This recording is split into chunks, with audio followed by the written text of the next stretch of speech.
Oh, g'day, mate there. 40 here. We're going to keep an eye on the Georgia election races. The control of the United States Senate hangs in the balance. If the Democrats win both Senate races, they will control the United States Senate. So today I was doing a little bit of research on the psychology of live streaming. So according to an article here, The Psychology of Twitch, evidence suggests. So guys, this is scientific. You don't want to be anti-science, do you? I'm sure this is peer-reviewed. It's scholarly. It's backed up by footnotes. Evidence suggests that having a streamer in your life that is a source of entertainment and laughter has both physical and mental health benefits. Come on, mate. You don't want to do without physical and mental health benefits, do you? Just think that you might go through life without the physical and mental health benefits of having an entertaining live streamer in your life. Do you really want to go that lonely route? I think not. Watching people laugh and have fun is good for our health and well-being, can help us feel socially connected and provide us with energy and even boost our productivity. Guys, this is science. There are footnotes here. When we give back to content creators that entertain and energize us, we are rewarded with several neurochemicals that elate us and make us feel like a valuable and wanted member of a community. So I don't want to rob you of these awesome neurochemicals that could elate you, make you feel like a valuable and wanted member of a community. Right? This is our own little in-group here. So when you watch TV together, you're going to have more emotional reactions than if you just watch TV alone. So emotions experienced together with other people, right? So right now you could be on this stream and you could be experiencing emotions with 5 other blokes right now. Your emotions will be 5 times what they'd be if you watch this stream on replay on your own. Right now, you could get in here and you could share your emotions and have them amplified by 6 other blokes, and it wouldn't be wrong. It's not gay to want to have amplified emotions with 6 other blokes. This is what live streaming can do. Emotions experienced together with others during live streaming are more intense than emotions experienced individually after the live streaming. Traditional co-viewing, such as watching TV programs with family and friends in person, is a more cheerful experience compared to watching alone. Watching a movie in a theater with other people is a more emotional experience than just watching things on your own. Now, not everything online is wonderful. What goes viral is that which most deviates from expectations. So constant social media consumption barrages us with the unusual, skewing our sense of normality and detaching us from reality.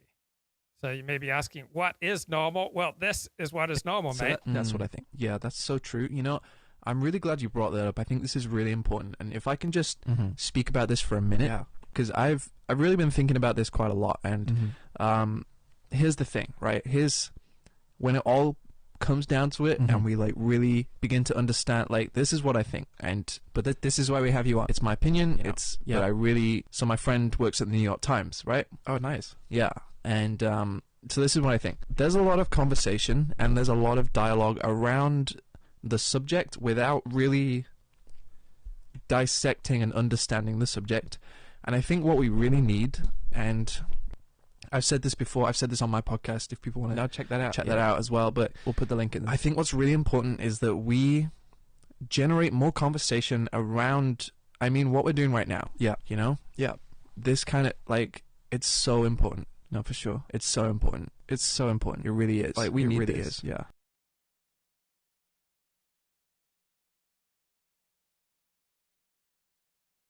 Which established itself, one that's immediately recognised. Before long, a standard news report visual language established itself, one that's immediately recognisable to anyone. Me has this report. It starts here, with a lacklustre establishing shot of a significant location. Next, a walkie-talkie preamble from the auteur pacing steadily towards the lens, punctuating every other sentence with a hand gesture and ignoring all the pricks milling around him like he's gliding through the fucking Matrix, before coming to a halt and posing a question. What comes next? Often something like this, a filler shot designed to give your eyes something to look at while my voice babbles on about facts. Sometimes it'll slow down to a halt, turn monochrome, and some of those facts will appear one by one on the screen.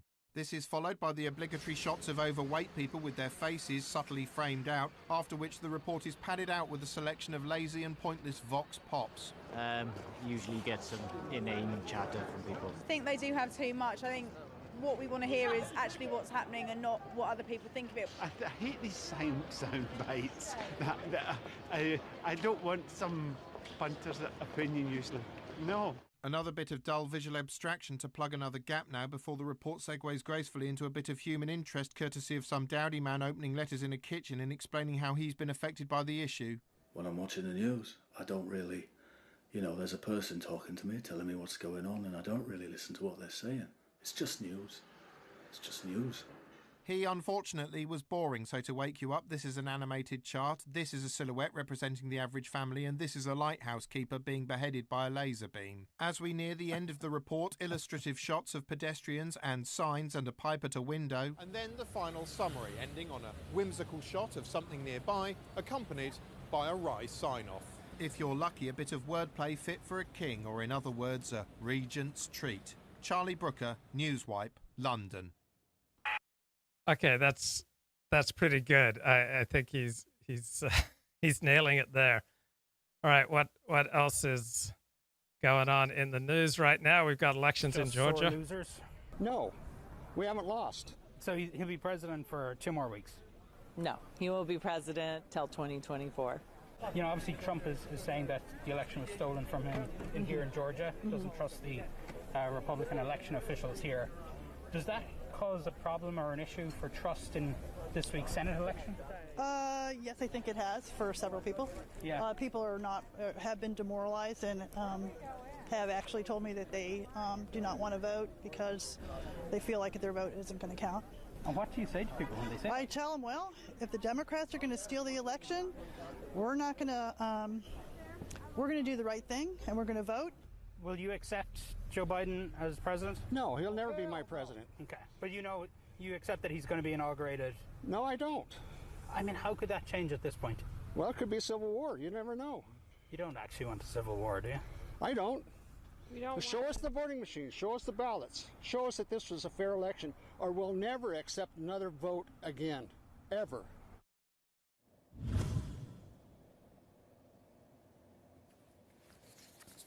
Crazy. Thanks, Don Lemon there. So are those people who assure you that Trump will still be in office January 21 of this year, who tell you that Trump will still be in office in 16 days? So if that turns out not to be true, are you going to keep following them on Twitter? You're going to keep subscribing to them on YouTube? I've just found myself just steadily unfollowing people trying to make that hysterical argument. So noted political pundit Nick Fuentes is advising people not to vote in Georgia. So I'm sure he has some dramatic reason why Republicans should not vote in Georgia, why it's really best for America to have Democrats control the United States Senate. So that's what Nick Fuentes is tweeting and arguing. Alt-right Talk says Trump will make his own new office. It's even better than the president. No one says the president will always be in charge. Not Bored says, fat people in masks agitate me, prevailing thought being now you care about your health. Okay, so you guys up on REM Theory? This is Richard Spencer's latest project. Let's face it, our world is in decline. All across the West, the middle class is shrinking and the working class is suffering. Okay, so let's face it, there are parts of the world that are in decline. There are other parts of the world that are advancing. We definitely have problems today, and in other ways, life today is better than it has ever been. I mean, think about high-speed internet. Think about all the medical and technological advances. Think about the latest iPhone. I just bought the latest iPhone. Incomes have stagnated for 4 decades. For most of the young, owning a home is a dim and distant dream. Corporate offshoring, insecure work, worse wage. Owning a home is a distant dream. It depends where. Yeah, if you want to own a home in a highly desirable, highly competitive market like Los Angeles or New York City, yeah, it's going to be tough. If you want to own a home in some rural part of America, it's not such a distant dream. So it all depends on where you want to own a home. Wages and conditions. These are the new realities of the 21st century. To make matters worse, your political elites affirm this new status quo with less and less shame or ambiguity. Not so long ago, even blue-collar work could earn a man a decent living and his family. There is still blue-collar work that will earn a man a decent living. You can work as a plumber. There are all sorts of blue-collar jobs where you can still make a decent living. So it just seems that what this REM theory wants to sell you is a conspiracy, that there's a tiny, shadowy group that is brainwashing the Western world through its control of the news media.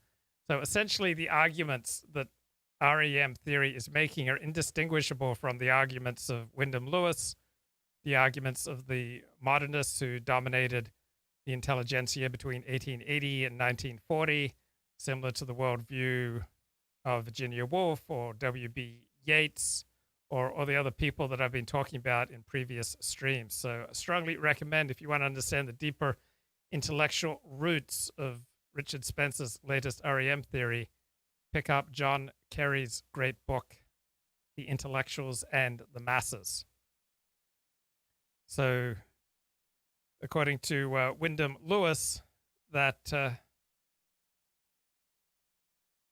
those in England cannot understand the depth of the Nazi animus against Jews, since English Jews are integrated into the population, whereas in Germany, the traditional Jewish figure of melodrama or of comedy is a familiar sight. So such a defense tacitly concedes that German anti-Semitism is by no means inconsiderable. The best that can be said for Wyndham Lewis, he published 3 books in the 1930s defending and promoting Adolf Hitler, is that in depicting Hitler and the Nazis, his anxiety to overcome English resistance to fascism led him to prefer fantasy to truth. So many dissidents, whether on the right or the left, they prefer fantasy to truth. They're looking for a message that absolves them of personal responsibility, a message that says that the overwhelming cause of their problems lies outside of them. And this is a kind of a narcotic message that is designed to reduce your anxiety while firing up your determination to fight. And how can you best fight? You can donate money to Richard's latest project. Family, a middle-class lifestyle. It would have afforded him the respect of his fellow citizens, companionship with his fellow workers, and the dignity of self-sufficiency. These jobs, factory work, trucking, construction, are now increasingly the domain of migrants. Even white-collar jobs are seeing crippling levels of labor replacement. Okay, so there are definitely problems, but there are also many great things going on in the world today. So do not despair. Richard Spencer tweets a great new video on REM theory. I'm proud to be a part of this broader project. Richard says, I'm publishing the foundational books in this regard. The most controversial aspect will be the post-Nietzschean perspective on religion. So this is Richard's latest thing. In precisely those industries that Western workers were promised to transition to in the economy of the 21st century. Little surprise that Donald Trump's successful bid for the presidency came largely on the back of promises to address illegal immigration, to construct a border wall, to reintroduce economic protectionism. Across the West, a similar scarcity of work, wages, and dignity has driven a steep rise in populist and nationalist sentiment. 2016 saw the victory of Brexit. More striking still, the suddenness and scale of the Yellow Vests movement has shaken Europe and sparked similar protests across the continent. I don't think has the Yellow Vest movement truly shaken Europe? Every country in Europe now boasts active and growing anti-establishment parties. All of them are, in large part, reactions to similar demographic and economic trends as those occurring in America. Has there ever been a time in politics where there haven't been anti-establishment forces? Neither is the acceleration of what we've come to call identity politics limited to the old ethnic stock of Europe and America. In 2020, Black Lives Matter went global, sparking protests and riots not only throughout America, but in cities across Europe and as far afield as Auckland and Sydney. The acceleration of this global battle for resources and political power, fought largely along racial lines, will only be exacerbated by the 1 in 6 current jobs slated to be eliminated by automation. The collision of these kinds of social trends make it certain that the most destructive phases of identitarian upheaval lie ahead of us, not behind. 2 centuries ago, the average woman had 5 children. Okay, so saying that the most destructive parts of identity politics lie ahead of us, not behind. Well, people overall throughout history have primarily killed over matters of blood. Right? That's the way the world has worked. That's the way the world has worked for thousands of years. That's the way the world is going to work from here on. People are not going to primarily slaughter each other for matters of religion or for matters of social status or social class. They will primarily murder each other over matters of blood. Who am I related to? Who is my extended family? And then who threatens my extended family? Resources are limited. Human desires are infinite. Different groups have different interests. That's the whole basis of, that's the primary basis for human conflict, which includes genocide. Countries like the UK and the US. Today, the average Western birth rate is below replacement levels. Based on current trends, the native peoples of places like France and England will disappear in just a few generations. If only at a subconscious level, we see the dawning recognition of these changes. Rates of depression, anxiety, and substance abuse have skyrocketed, and with them, the rate of suicide. Okay, so more of society is being psychologized. Psychiatrists and therapists are extending their reach into society because that's how they make more money, by diagnosing people with various mental health maladies. It doesn't necessarily mean that we are less happy. The opioid crisis, which has seen tens of thousands overdose on painkillers, is only a taste of what we might expect in coming decades. And with a change in regulation and a change in awareness about the destructive nature of opioids, I expect that this crisis is being reduced and wound up. The basic expectation of previous generations that their children would live better than those who came before looks set to be betrayed in a stunning repudiation. Well, in many ways, children born today or children born over the last 20 years will live better in terms of there will be better medical technology, there will be better policing technology, there will be some ways that life will be better, and there will be some ways that life will be worse. That's the way it's always been. That's the way it will always be. Right? Things change. Some things get better, some things get worse. Of every golden lie about the superiority of liberal democracy, capitalism. Okay, so it's a lie, the superiority of liberal democracy. So what's a governing system that works better, right? Name me some governing systems that work better. I have my arguments and conflicts and problems with liberal democracy. I'm not aware of any system that works better for particularly first world nations such as the United States. What would be a superior system for the United States and liberal democracy? Like to bring in a monarchy? What this is really doing, it is making an emotional case for where you should accept rule by self-appointed aristocrats such as Richard Spencer. So it's no different than the attitudes of modernist intellectuals prior to World War II.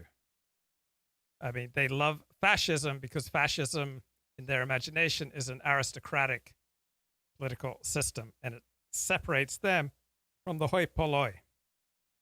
So they venerated ideas of strong, healthy masculinity, strenuous effort, rigid control, hard, exact outlines.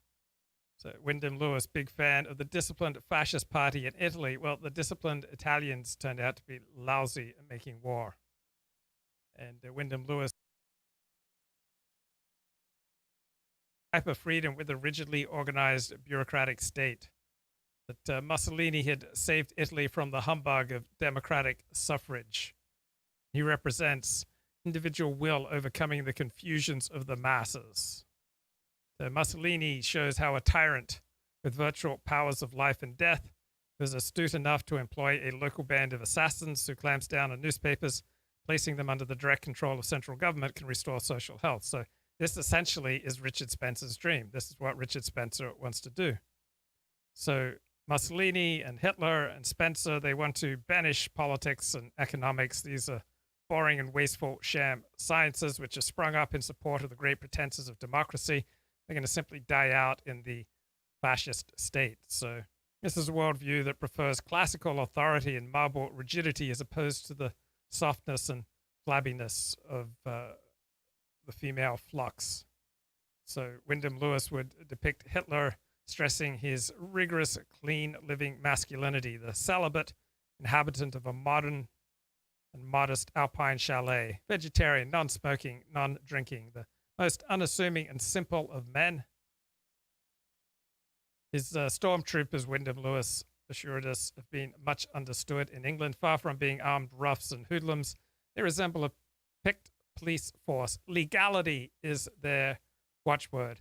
The mere sight of Hitler's stormtroopers should be enough to allay civilized fears.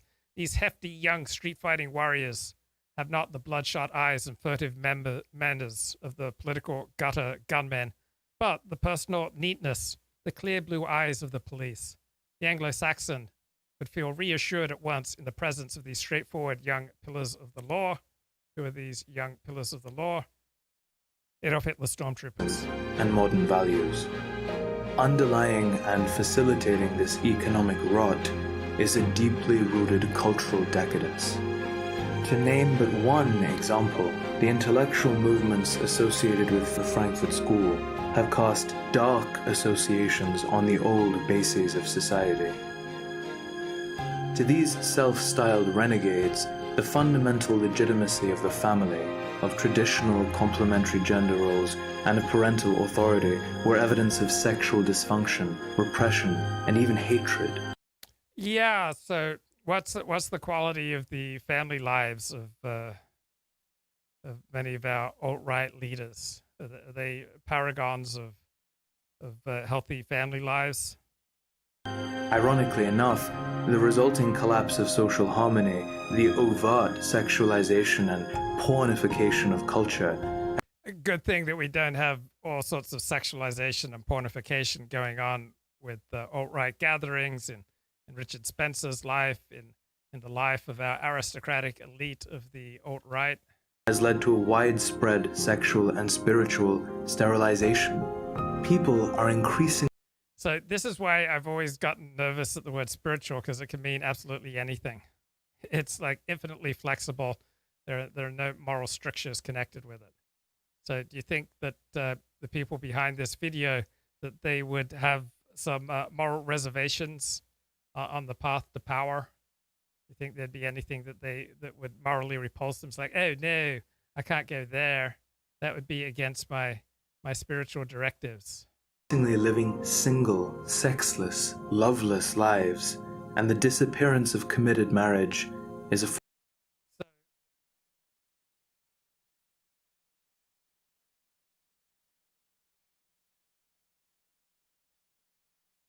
happiness. It's a nice cherry on top, but I hardly see modernity as the wasteland that REM Theory describes it as. But of course, these videos are aimed at people who are losing at life.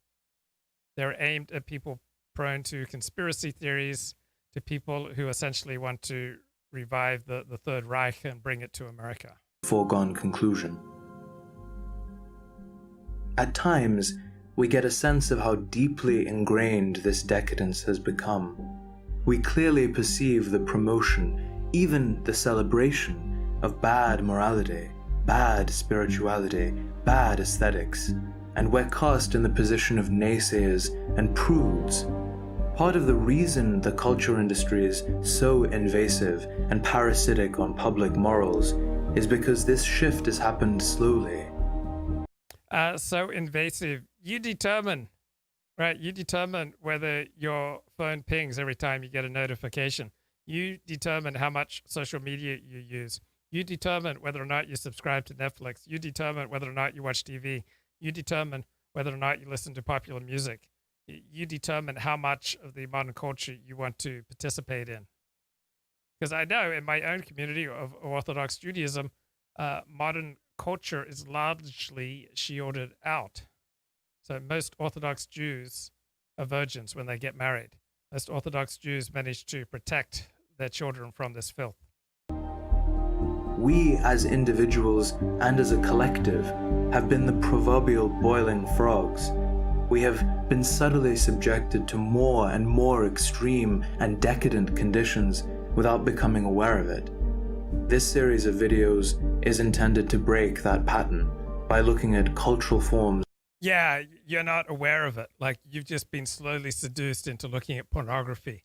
And you're not aware that this is bad for you spiritually, morally, and psychologically. You're just completely unaware because you're the victim, right? You're completely innocent. Yeah, your life sucks, right? This video is aimed at people whose lives suck, right? So you've made a mess of things, but that you don't play any role in that. You are absolved of any responsibility for your problems. What's the source of your problems? This sinister tiny group that's just been boiling the great mass of humanity slowly like a frog in a boiling pot. And so this argues, once again, that people are essentially putty in the hands of a strong man. Now, if you've listened to this show for any length of time, you've heard me make the argument that we did not evolve to be gullible, right? Even though almost all the elites and the news media were strongly against Donald Trump in 2016, he still won the presidency of the United States, and he still governed for 4 years, despite the opposition of 90% of the country's elite and 90% of the country's news media. So how was he able to do that? Because the dominating elites and the dominating news media did not change many minds. People who wanted to vote for Donald Trump found reasons and ways to vote for Donald Trump. The media and its depictions of what's going on not going to change most people's minds and shift them, say, from conservative to liberal. Both ancient and contemporary, through the lens of REM theory. The term REM harkens to the phase of rapid eye movement sleep. During this phase of sleep, our dreaming is most active. In the cultural context, REM theory refers to the conscious inception of dreams, desires, and motivations by artists, parabolists, and their often conscious enablers. REM theory traces a web of carefully crafted hidden messages embedded within art for the purposes of positively moralizing one group. Okay, so these secretive embedded messages don't change many minds. Right? They can have some kind of momentary emotional impact, perhaps, but they don't change people from, say, conservative to liberal, left-wing to right-wing, or vice versa. They They don't take a straight man and make him want to go into a gay bathhouse. Right? This is lowbrow conspiracy thinking dressed up as, highbrow modernist art. And demoralizing another. The supposition of REM theory is that this kind of coded messaging is a subversive but common and salient phenomenon, not merely in contemporary media, but in artistic. So it's all very highbrow and hoity-toity, very sophisticated sounding, but what essentially it's arguing is that human beings evolved to be gullible. And that's ridiculous just on the face of it. If human beings evolved to be as gullible as this video tries to argue, then we wouldn't be here. We would have died out long ago. Artistic and intellectual expression appearing throughout human civilization, including within ancient religion.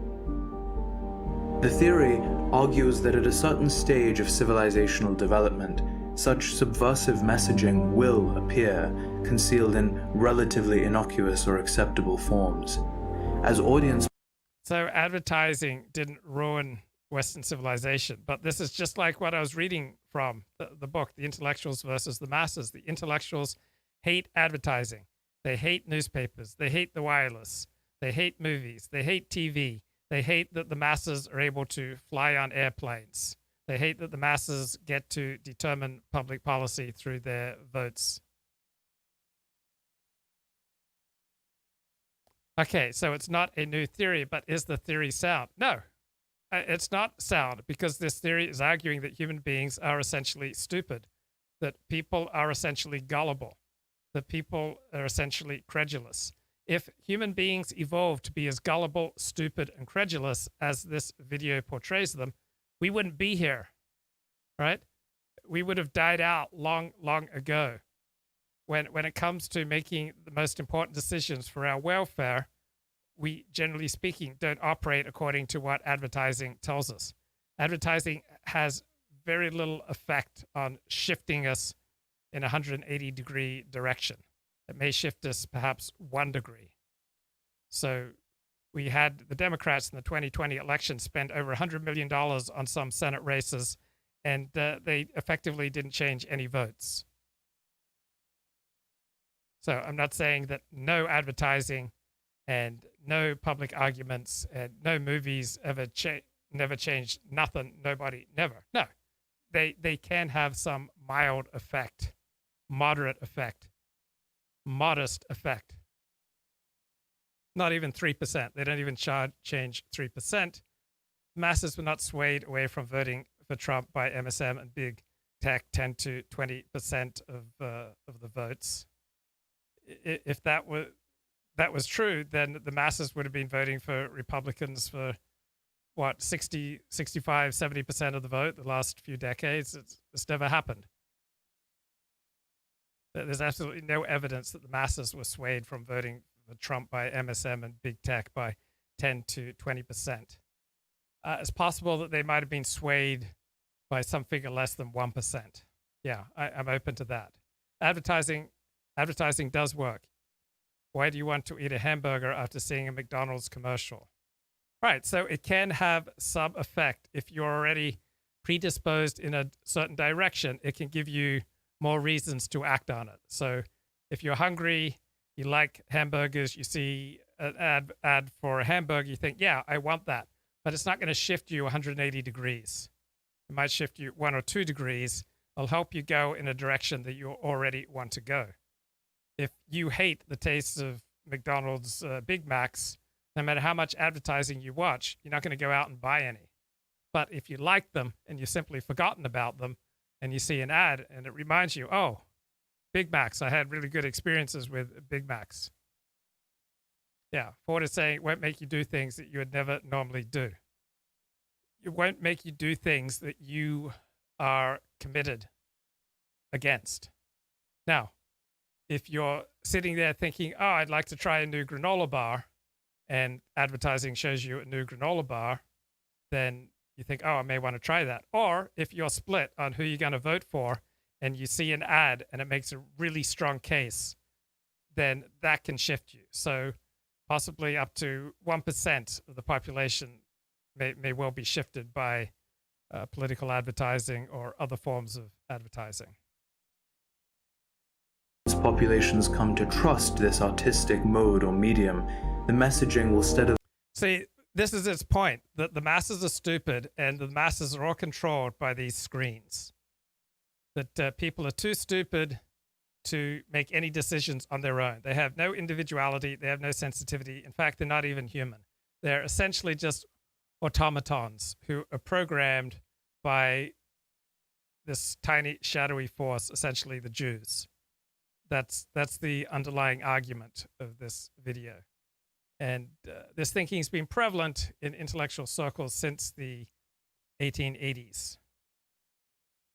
So in his introduction to Hitler's Table Talk, historian Hugh Trevor Roper maintained that Hitler's ideas on culture were trivial, half-baked, and disgusting. Well, Hitler's ideas on culture and art were essentially the same ideas as the dominant intelligentsia for the 50 years prior to World War II. There's very little difference between Hitler's views on art and Yeats's views on art and the other great modernist intellectuals. Nietzsche's views on art. They all pretty much of the same cloth, and they're very similar to this video. And they boil down to the masses are stupid, the masses aren't really human. We'd be better off getting rid of the masses.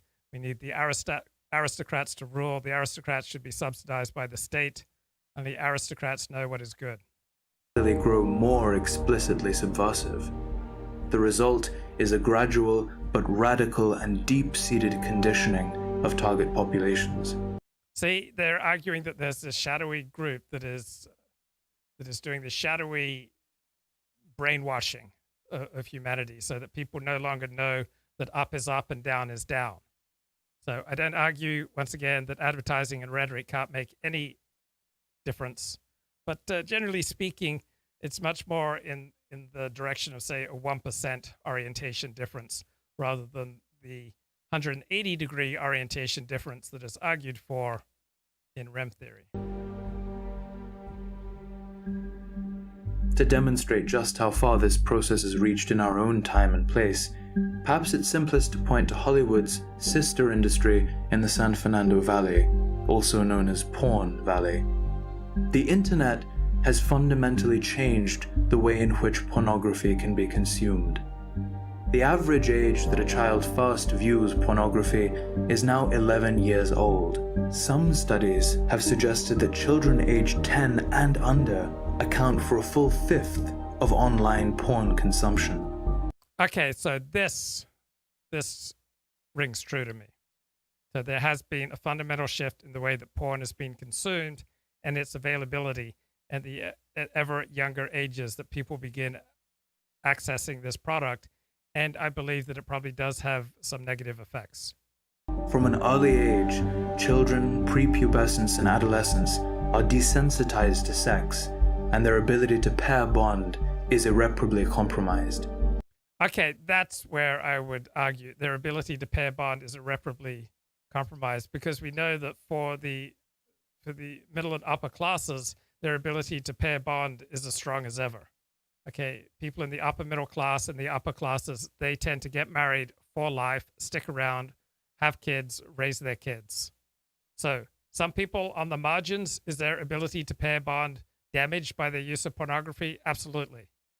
But as a general statement, is the human ability to pair bond destroyed by early access to pornography? I think that's a massive overstatement. But again, what they want to argue here is that your problems are not your fault. If you have an inability to pair bond, it's not your fault, it's the fault of pornographers. So if you gave me an option, I had to choose one of two perspectives on life. One, your problems are not your fault. Your problems are the fault of a shadowy elite who make pornography and run advertising and media. Or on the other hand, your problems are the result of your genetics and your choices and your early imprinting. I would choose this latter perspective. So even if you look at pornography when you're a kid, it does not doom your ability to pair bond. It could be argued that since the rise of the internet in the 90s, children have been de facto sexually abused on a previously unimaginable scale. Okay, I think that's an overstatement. Like, I remember looking at pornography at about age 8 or 9. In my case, it was magazines, so I was looking at fully naked women, and I think that's a long, long way from being sexually abused. But this is dramatic overstatement. Again, in the cause of your problems are not your fault. Your problems are the result of the shadowy elite. And you've been sexually abused because you started looking at pornography when you were 10. Looking at pornography when you're 10 is not sexual abuse. In the face of persistent, unapologetic evil and ugliness like this, nihilism becomes an all-too-easy refuge. Why, after all, should we care? To scientific... If you care about other people and you have people in your life who care about you, you're not going to be a nihilist, right? You'd have to be a freak to be a nihilist if there are people that you love and there are people who love you. So the existence of pornography, widespread availability of pornography, and looking at pornography when you're 9 years of age is not going to turn you into a nihilist. Generally speaking, for most people, nihilism is the result of they don't know how to deal with their anxiety, they don't know how to deal with their fear, and they've experienced so much failure, or they don't know how to deal with failure, and so they just give up. So yeah, this video is aimed at people who are losing at life. That's the target audience for Richard Spencer, men in particular who are losing at life.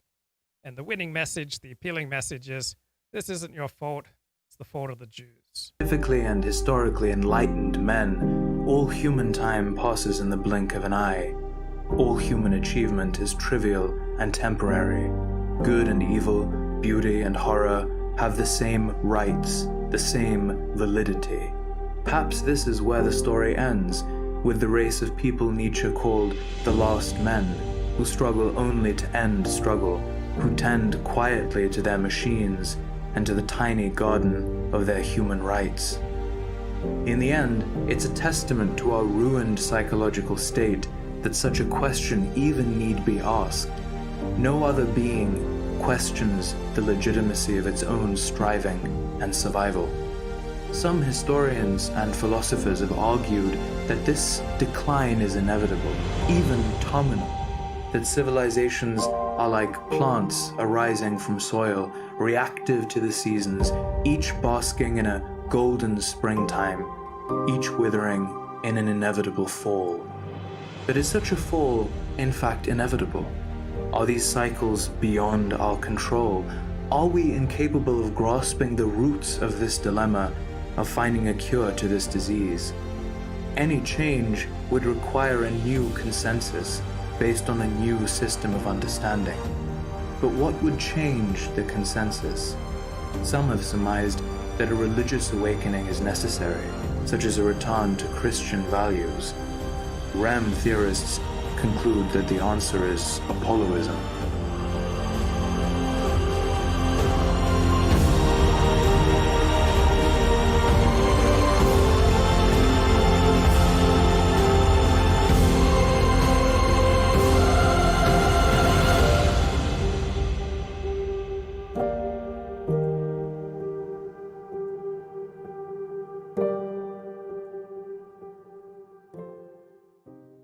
Okay, so they're not going to say the answer is National Socialism. So in this case, they're just going to call it Apolloism. But it's the same old modernist complaint that the masses are stupid, advertising is evil, cinema is degenerate, the radio is degenerate, newspapers are degenerate. We know what's good for you. The great masses are too stupid to understand what is good for them. Okay, what's going on with Lionel here? I am here to proudly announce a new subscription service wherein you, for a nominal, de minimis pittance, can enjoy some of the most brilliant political commentary and analysis and the dissection of issues so incredibly complicated, so immane. That's right. It's called LionelMedia.com. This is a brand new subscription service. What is a subscription service. What does this mean? Well, do you know what you're seeing right now? Yeah. Well, imagine that, but better, where I'm able to speak unfettered, unencumbered, unedited, unplugged, unexpurgated, unbowdlerized, able to say what I want. And by the way, when I want to say something, it's not in any way vile, it's not filthy, it's not scabrous, it's not caprolalic. No. It deals with a subject matter that a lot of people find distasteful. And the reason why? It doesn't fall under any particular worldview. It's not left or right. I'm a political atheist. But right now, with all that is going on, you need me. You need LionelMedia.com. So right down below, you click on, you know how it works. And join us. Join an adventure into the arcane. That's true. The recondite. The cephalogically challenging. Nobody is doing what I'm doing. So I invite you to join us, to join the ranks, to join the passels of brilliant people like yourself. I beseech, I entreat, I importune you to join us now, forthwith, and instanter. And I thank you. Oh, thank you, Lionel. Wow, that sounds... I'm subscribing right now. Okay, back to The Intellectuals and the Masses by John Carey. So there are marked similarities, he notes, between the cultural ideas promulgated in Adolf Hitler's writings and conversation, those of the intellectuals who powered the modernist movement. Hitler believed just as strongly as the intellectuals in the eternal value of what he and the other intellectuals considered great art. So he was just another poor student, high-minded and half-starved, spending his last few coins on erudite tomes and scorning the fat burghers whom he glimpses through the plate glass of restaurants or from his miserable perch in the gallery of a theater or opera house. As a student in Vienna, Hitler would go hungry to buy books. He would register righteous disgust at the low level of culture he saw around him. He felt pain, deep pain, the multitude's regrettable weakness for smutty literature, artistic tripe, and theatrical banalities.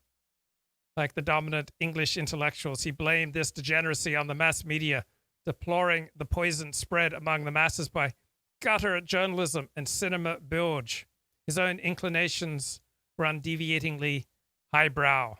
He would bring home books by the kilo from the lending library on art history, architecture, religion, and philosophy.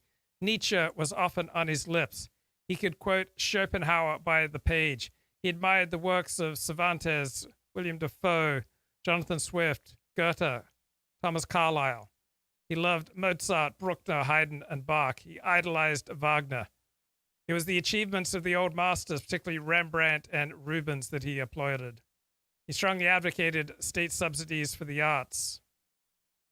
He said that great galleries such as those in Dresden, Munich, and Vienna should have at least 2 million marks a year to buy new pictures, that Germany should have more theaters, though Berlin already had 3 opera houses. It should have at least another 4 or 5.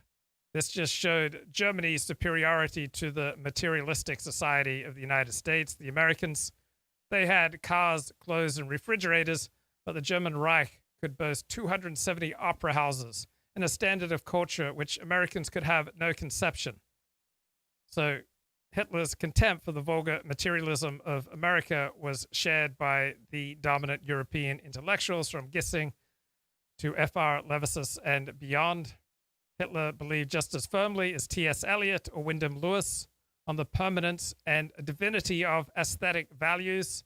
In Mein Kampf, he contrasts the all-time greats such as Shakespeare, Schiller, and Goethe with the degeneracy of modern culture, the creative spirit of the Periclean age. So I was just learning more about Pericles. I've been studying Thucydides' history of the Peloponnesian War. So Pericles lived about 2,400 years ago.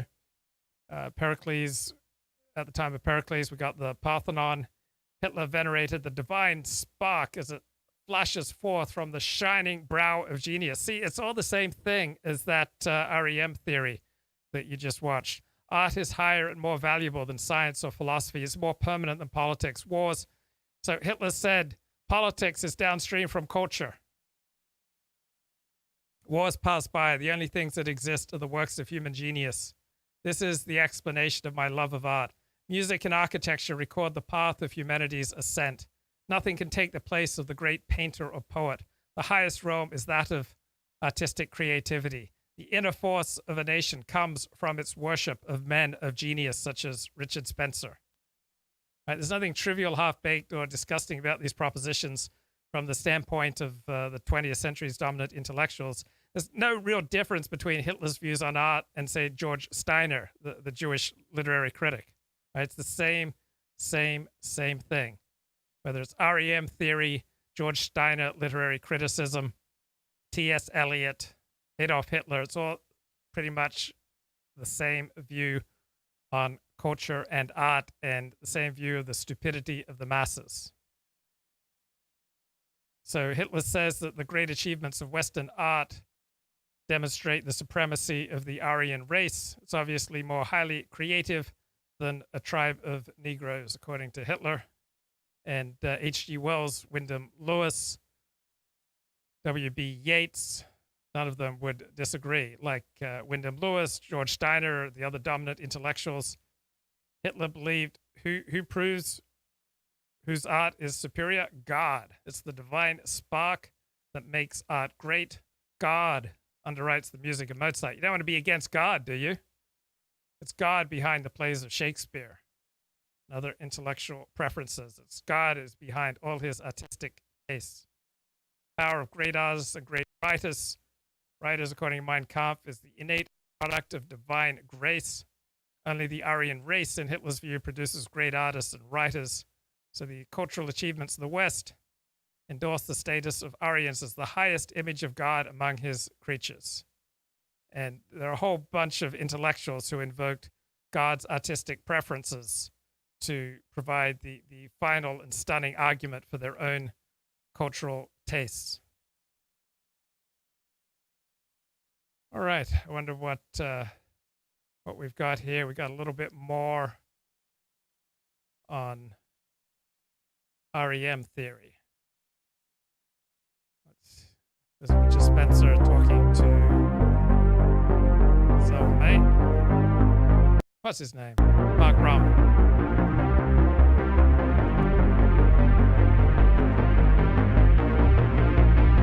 Let's nail some of these big categories, like myth itself. I would say that the most common use of the word myth in contemporary parlance is something that is false or wrong, that it is just a myth, or something like that. Or perhaps in a more benign form, it is viewed as some heroic story, heroic and implausible and perhaps fantastical and magical story from long ago. But obviously I'd like to, for us to go a lot deeper than just those, rather trite definitions. So just to start out the conversation, how would you define what myth is and how it has functioned historically and continues to function? Well, let me start with a definition that I think that is very interesting that Aristotle developed about myth, and he called it mythos, and he was talking about theater at the time. But there, mythos means plot in the context of theater, right? So in other words, if you think of mythos or myth as being plot, you apply that to our understanding of myth, right? And this would include, films like Star Wars or kind of salient myth forms that exist in our civilization, in our society. An idea emerges that, in a way, a myth is kind of setting a plot, or it's a narrative. That's another term that we like to use, right? We like to talk about the media setting the narrative.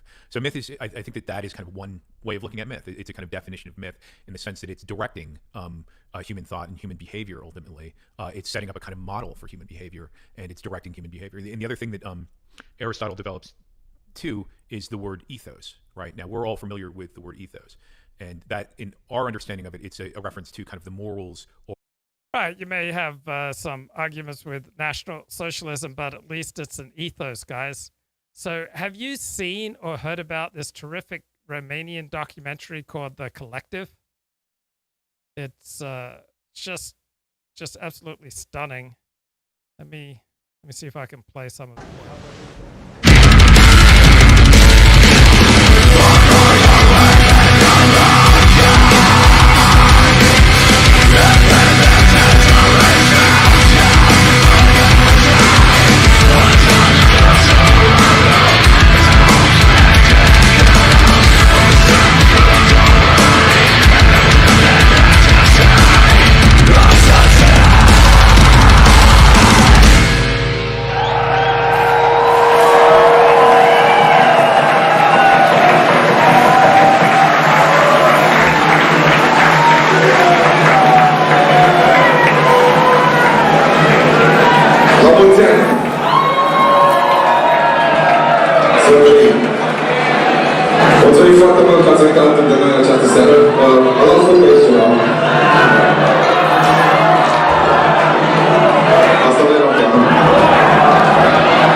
Okay, so this Romanian club, about 50 people died because there are no fire exits, and then an additional 30 people died because of Romania's incredibly corrupt and incompetent health system.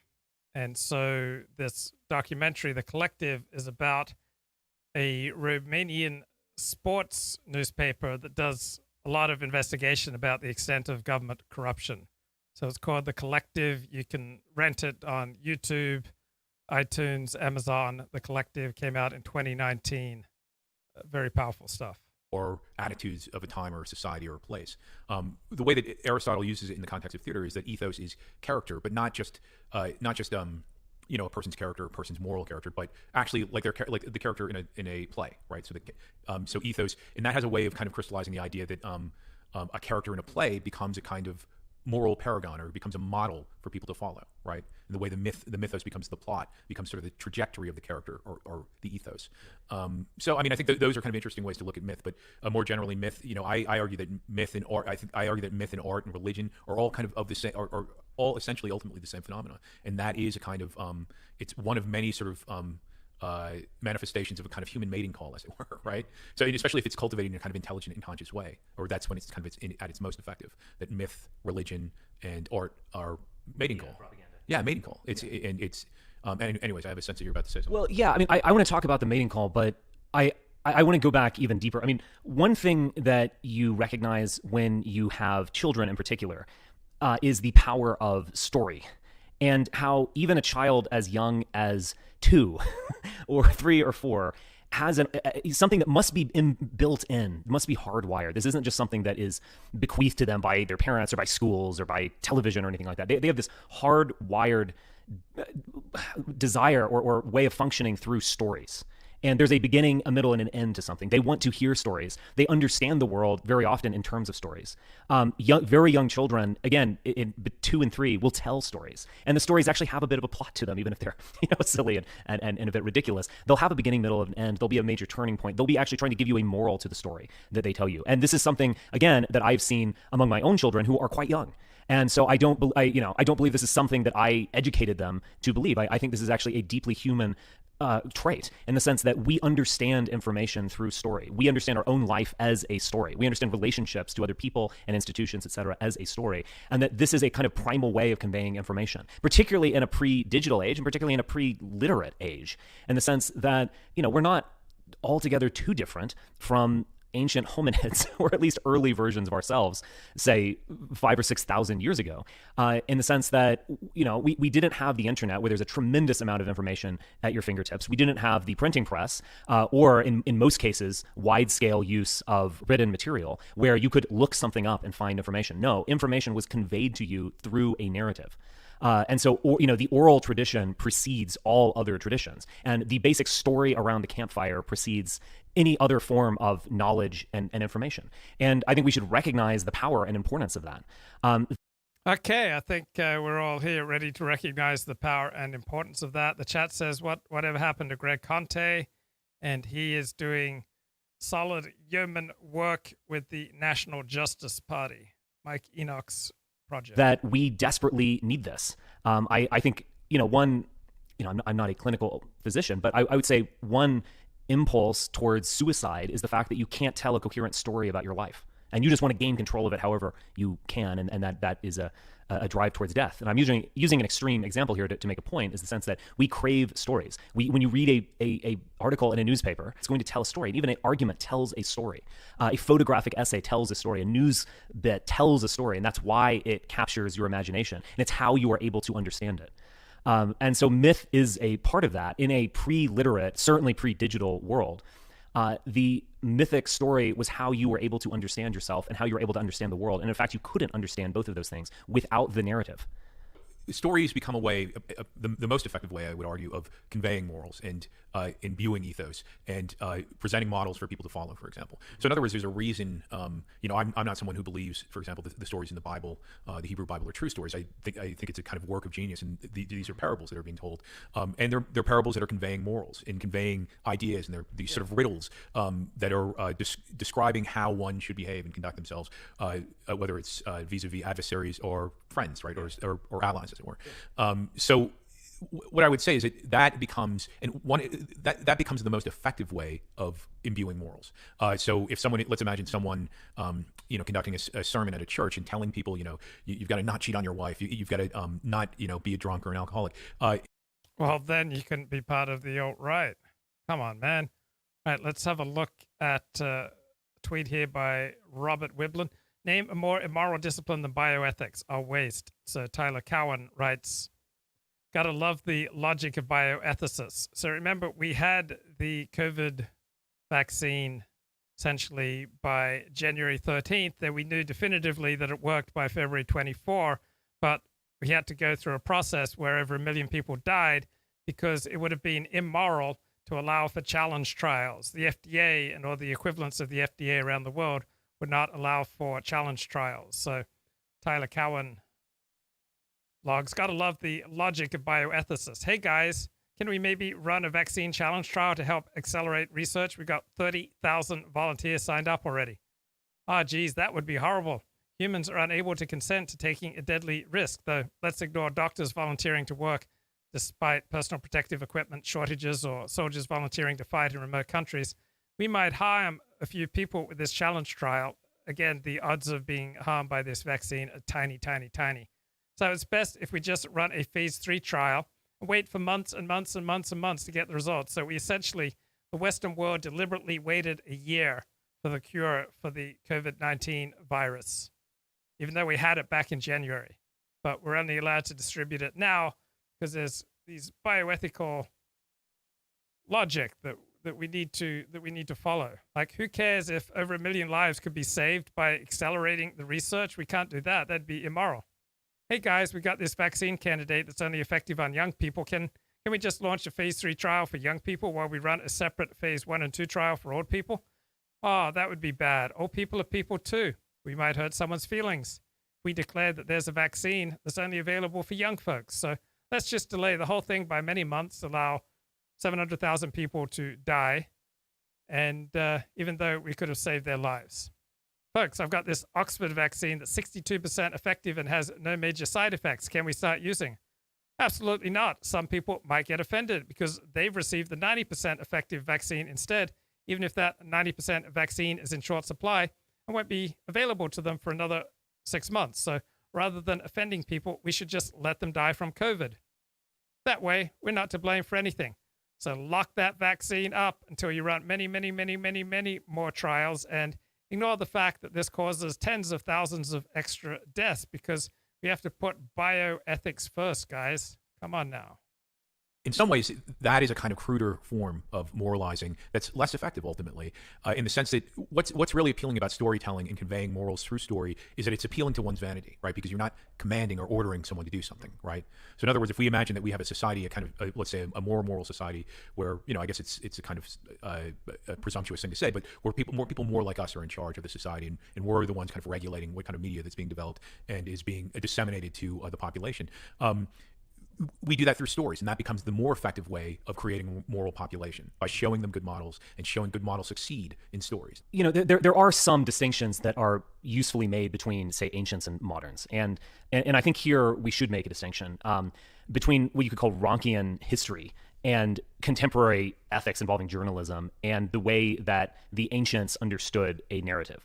And I'll just use Ronca as a kind of placeholder for a general trajectory in terms of historiography. So there was a major point in the 19th century when there was the development of history writing as we know it today. And that actually coincided with basically a textual critique of the Bible, in fact.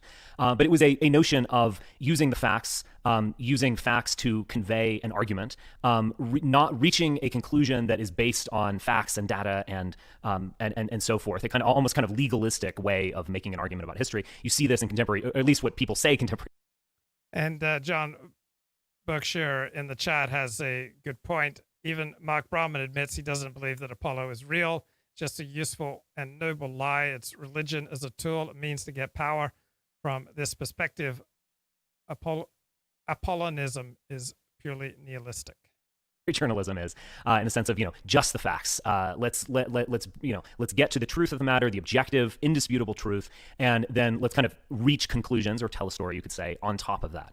And look, we can deconstruct that and say that, even within supposedly objective journalism or objective history writing, there are mythic elements, and there are biases and hopes and dreams that the author is not willing to confront and kind of can't confront in a way, is not even aware of. That's all fair, but it is a different type of ethic in terms of history writing. For ancients, expecting someone in the ancient world to give you just the facts, or to write like a journalist's piece, to expect, say, the Gospels to be pieces of objective journalism. So the ideology underlying the dominant part of the alt-right is that of the aristocratic principle, that only aristocrats should rule. Who are aristocrats? Those who have the best taste in art and culture. How can we objectively define the best taste in arts and culture? Well, we just say that whatever we love, God loves, and you don't want to be against God, do you? So Hitler believed in the aristocratic principle. He says this principle underlies all of nature's operations, that there is this eternal will that governs the universe and just so happens to coincide with his will. So for Hitler, as for these other intellectuals, and for Richard Spencer, there's connection between cultural eminence, between good taste in art and political power. So the supreme natural aristocrat in the Spencerian or Hitlerian worldview is the genius. It's the shining example of the genius that shows us how stupid the masses are and the folly of parliamentary democracy. And what is the creative act of the genius? What makes Richard Spencer so amazing? His protest against the inertia of the masses. So if you watch that REM video, remember the masses have just been hoodwinked. They've just been slowly boiled in a pot because they're too stupid to understand what's going on. So democracy makes a big mistake, vesting power in the dunderhead multitude. Flies in the face of the aristocratic principle of nature. So like other disciples of Nietzsche, Hitler believes there's a moral universe in which the dead weight of the mass is pitted against the eternal privilege of force and energy in the gifted individual. So Hitler shared the common intellectual scorn for the nouveau riche, regarded them as false aspirers to nobility, unacceptable from the standpoint of good breeding. This is also Richard Spencer's attitude when asked, why should you lead the alt-right? His response is, well, isn't it obvious? I just have superior taste. So it's this old-style appeal to breeding together with an appeal to, my artistic taste is God's taste. Combine it with a hatred of the middle class, hatred of capitalism, hatred of plutocracy. And these are the key components in the worldviews of the dominant intellectuals prior to World War II, from Hitler to D.H. Lawrence, to W.B. Yeats, to T.S. Eliot. Is to misunderstand them entirely. And that's not to say that facts and real life characters aren't involved. I'm not a specialist in this field, but I tend to think that there, in all likelihood, was a historical Jesus Christ, and that many of the episodes in the Bible are references, however oblique and however twisted, to things that might very well have happened. I think there is a historicity to myth of all kinds, including Jewish and Christian myths. But to expect, say, the Gospels or any ancient writer to think in the way that a contemporary journalist thinks is ridiculous. There was a fabulous element to everything. You don't just simply collect facts. You put them in an order. You give the reader a sense of time and of development. You tell a tale. You tell a story with a moral. That is how they conceived of things. And, I think there's a little bit of blindness among contemporary historians and contemporary journalists in terms of their own myths that are guiding there. So apparently Kamala Harris has been plagiarizing Martin using Luther it like story. A parable. And if that's the case, she should say so, because otherwise it really doesn't look good. It looks better than a candidate we know who, built a whole political career in saying the first black president wasn't an American citizen. Dana, if you're going to plagiarize, don't plagiarize Martin Luther King. I mean, maybe pick someone a little less famous. What kind of surprises me, Jesse, is that nobody had noticed this before now. I mean, she is going to be the vice president. She's made history. She's told the story 100 times, and we're only finding out about it now. That seems not good. Martha, what do you think the chances are that a reporter asks her about it at one of her many, many press availabilities? Yeah, I was just, trying to find out if she's had any response to this yet, and I don't see anything yet. I can only say that perhaps she's following in the footsteps of the president-elect, who was also saw his presidential run derailed by plagiarism accounts back in the 80s. So maybe this, sort of runs in the new administration family. And my only thing about what she could possibly say is that she said freedom. And in Martin Luther King's story, he said, feed him. He said the little girl said, feed him, so it's different. Yes, that sounds like the Hilaria Baldwin defense, which is a little bit different. All right, Martha has to go because she's going to get ready for the special election coverage. Okay, so we'll keep an eye on the Georgia election. Here's a little bit more from this terrific book by John Kerry, The Intellectuals and the Masses. So according to Hitler, the will of the eternal creator and the iron logic of nature both decree that the weak and the diseased should be destroyed, that defectives should be prevented from breeding, and that miscegenation, race mixing, should be banned, since it generates crossbreeds and mongrels who are inevitably inferior. So from scientific research, we know that people, the product of miscegenation, that in some ways they are often superior, in other ways they're often inferior. They may have, say, higher rates of mental illness and drug addiction, but in other ways they seem to have above average performance.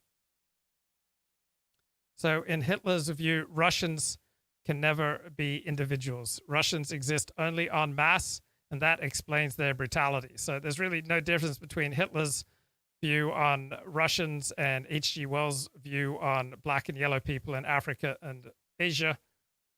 The dominant intellectuals prior to World War II were filled with contempt for the great mass of people. Population figures were a deeply worrying subject to Hitler, as to H.G. Wells and other leading intellectuals. The amazing growth of Germany's population before World War II was a key fact upon which the expansionist program of Mein Kampf is based. He refers to the alarming increase in the populations of Russia and India. India's population went up 55 million in 10 years to 388 million. And so there are all these useless people that Hitler wanted to get rid of to make room for superior Aryan stock. And it's just interesting how similar his perspective was to H.G. Wells, to T.S. Eliot, to W.B. Yeats, and the other dominant modernist intellectuals. And how similar it is to the thinking of the REM theory, Mark Brahman, and Richard Spencer. Their output. But I think there's also a blindness to, again, projecting these ethics onto ancient people. They conveyed information, they conveyed real life things, no question. But they had no concept of like an objectivity that was, separated off or segregated from fabulous tales, and that need to channel people's dreams and hopes and lives.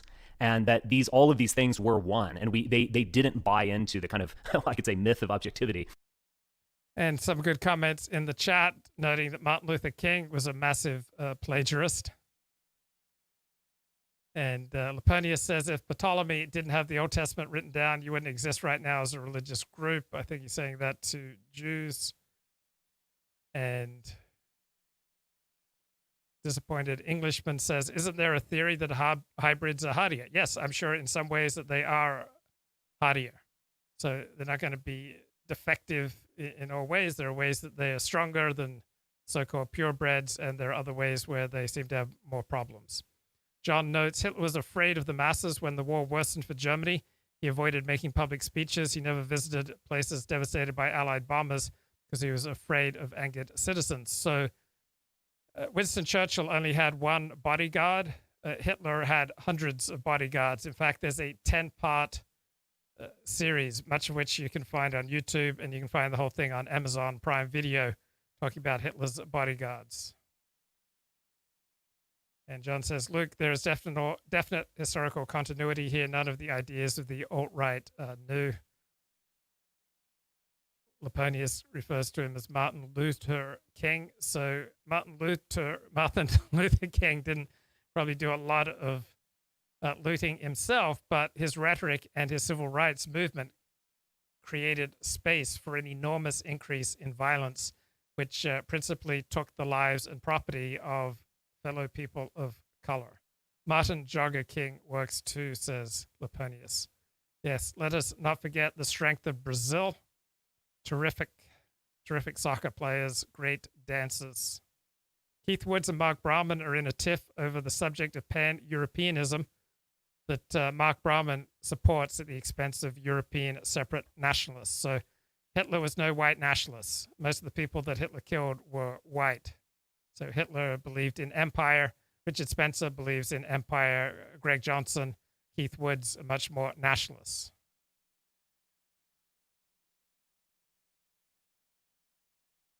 That feeling when you realize your people were judged by the content of their character all along. That, we buy into now, over say the last 200 years or so of post-Enlightenment history writing and journalism. Let's talk about symbol. I think this is another term that people will frequently use. They're probably using it a little more accurately when they'll say, this is when the baseball player struck out on his last at bat, that was symbolic of the failures of the entire season. Just to use a quick example, that we have a notion that encapsulated in one instance, or perhaps one image, or one object, there is a whole story and narrative encapsulated in it. I think that is the contemporary notion of the word symbol, and it. It does connect back with how ancients would conceive of it. I think much as with myth, where you'll say something is just a myth and that means that it's in fact false, I think you would we also would tend to say something, that's merely symbolic, or something like that is almost a dismissive way of thinking of it. Okay, let's learn a little bit more about Wyndham Lewis. His worldview is very similar to Hitler's, and I thought it had it lined up here. Man, what was I thinking? Here we go. Of the most destructive types of critical theory which have convulsed the Western Academy during the course of the 20th century. Now, this school produced a particular variant in the United States, the College of Yale, and is known as the Yale School of Deconstruction. Frederick Jameson, who was a prominent professor there, wrote a book on Wyndham Lewis called Wyndham Lewis, the Modernist as Fascist. And of course, that in itself is a paradox, because to many minds, the radical right and modernity, or radical modernism, would appear, superficially speaking, to be antithetical. Yet all of these ultra-modernists that I've just listed in their early formulations at the beginning of the 20th century, 100 years ago, were ultra-right-wing and were anti-democratic. Why have artistic movements that were championed by many of these people and other lesser lights of a similar ilk come to mean the exact reverse of what they postulated a century on, without falling back into traps like the quote-unquote revolution betrayed, and so forth? In many ways it's complicated, and a particular key text that we need to look at is a Spanish work by Ortega y Gasset called The Dehumanization of Art, which was one of the earliest statements of right-wing modernism. In this work, this particular Spanish philosopher says that he likes a modern art which is a break from the past and is an attack upon the sensibility of the people. He likes modernism because the people don't like it. He likes it because it sort of looks like material that's landed from outer space, essentially. He likes it because it's misanthropic, and because there's a strong element of that in artistic creativity. This is a very insightful point, because if you ever move in the circles of the arts, the bulk of the ideological trajectory is, and has remained, well to the left. But if you associate with a lot of artistic people for a long time, you realise that art isn't really about an empty-minded and globalist love of humanity. All artists compete savagely with each other, they're obsessed, many of them, with fame, and although they're not materialistic people, they'll take what they can where they can get it. And there's a sort of interesting inhumanism about all custodians of beauty, even if certain people, both absolutely and relatively, don't believe that what they're producing is beauty. Now, the modern movement, in a sense, became by default the cultural vanguard of contemporary liberal humanism, because the radical right has become associated retrospectively with the aesthetic discourse of National Socialist Germany, which was neoclassical, and looking back. Whereas the harsh social modernisms that were partly agglomerated into the states of an authoritarian righteous character in Portugal and in Spain and in Italy have partly been shunted to the side or disprivileged.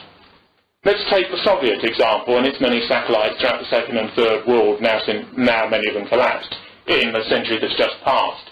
Soviet art, up until 1928, embraced the most revolutionary and the most radical and the most destructive currents of prior form, and brought them all in, despite Lenin's avowed personal distaste for a lot of it. But he welcomed these modern movements because they broke up that which existed before, because before you build a new house you must dynamite what's there before and put in new foundations so that there can be a new structure.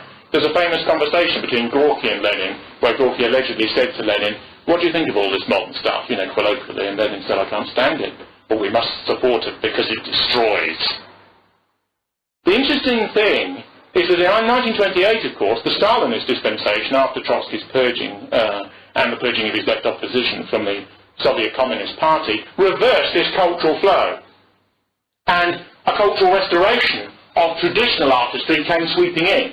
And many of the modernists who saw the way the wind was blowing suddenly altered the way that they composed and wrote poetry and wrote novels and so on to fit in with this new wave. Now, in the middle of this, liberal humanism, which deep down has had many, many doubts about the elitism and the misanthropy of elements of the modernist project, post-Second World War cleaved to radical modernity. And you see a clique all over the world whereby the most unlikely cultural people, from sort of Prince Philip onwards, evince a liking for modernist painting and sculpture. You see it almost as a glacial thing, right across the Western establishment. There was even a deeper subtext to this, because in the early 1950s, the Central Intelligence Agency, believe it or not, actually put money into the sponsorship of abstract expressionism. You can imagine these bullet-headed types in sort of Georgetown and so on, and CIA based in Langley, Virginia, holding abstract expressionist paintings upside down, because who knows which way they're up, and wondering how many dollars they should invest in this sort of thing. And they bought into an ideology about this, that the Soviet Union was restrictive and reactionary and wanted to go back where sunny America was the new uplands of freedom and participation and democracy, and everyone could throw the paint on and do what they liked. And we were for freedom, not these old hidebound forms, and you can see them not really agreeing with it, but thinking it was a good propaganda line. And so by a strange sort of reverse process in the liberal West, which is now post the Soviet Union's collapsed, superficially triumphed all over modernity, a levelling down to the lowest common denominator of the pre-war modernist space, or virtual reality space, or moral cyberspace, has occurred. So in a way, all of the early modernists who wanted a new world and were full of energy and belief and anger and pain and power as beauty, which is what this modernist aesthetic really amounted to, have fallen away.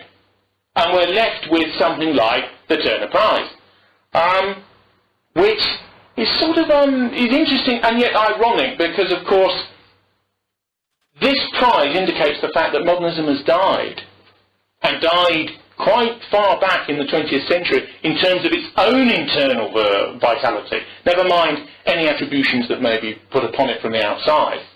There's an art critic and academic and curator called Susie Gablik, who's married to John Russell, who's quite a well-known art critic and historian. He was art critic on the New York Times for many years, wrote books on Seurat, on Bacon, on this sort of thing.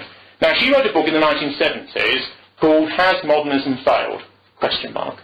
And like a lot of academics, she couldn't make her mind up. So she presented the case, and she had presented the evidence, and she left the sort of the terminal paragraph, the one where you have to bite the bullet and answer the question, has modernism really died? Vacant. But it was quite clear from the profiling of the evidence that the belief that there could be a new world, that man could be energised and transformed by art, that art could be meshed with technology so as to create sort of cyborgs of the real or the hyper-real, and that we could take a new evolutionary leap by virtue of these sorts of discourses, characterised by Vorticism, Britain, Cubism, France, Surrealism, France, Expressionism, Germany, Futurism, Italy, and so on and so forth, with all sorts of various tendencies, has failed and hasn't come to pass.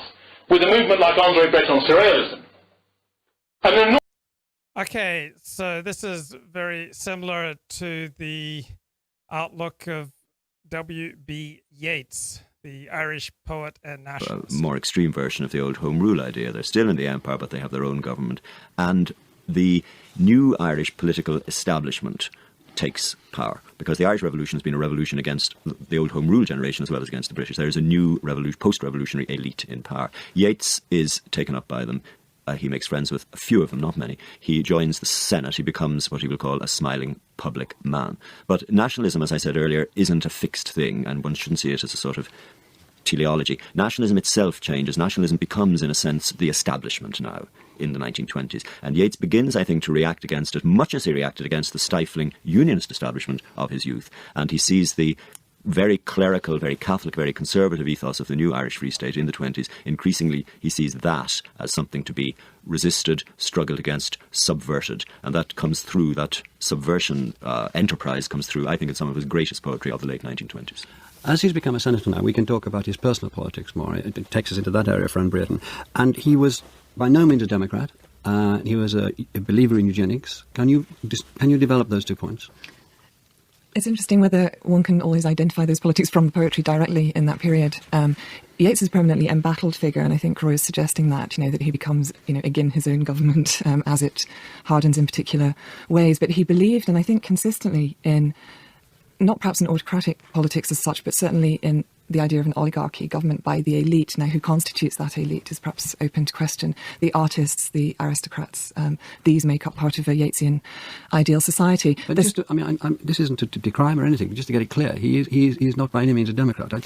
We just might as well get it clear. One of the difficulties for me is that Yeats at no point professes a belief in democracy. He says the opposite, that he is anti-democratic and that his vision is anti-democratic. As a politician, as a public figure, I think he's rather different from that. So that if you look at certain arguments Yeats is making while he's in the Senate, we would actually be very sympathetic to some of those arguments, which are, in a sense, resisting the notion that church and state will dictate the way people live their lives. So whether he's a more democratic figure politically than he would ever advocate for himself is another matter, I think. So what he can profess can be very difficult to read.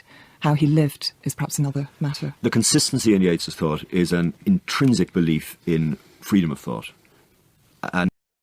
But in many ways, in their views on culture, art, and politics, Yeats and Wyndham Lewis and T.S. Eliot and Adolf Hitler and the most articulate members of the alt-right today have far more in common than anything that differentiates them. An absolutely consistent opposition to censorship.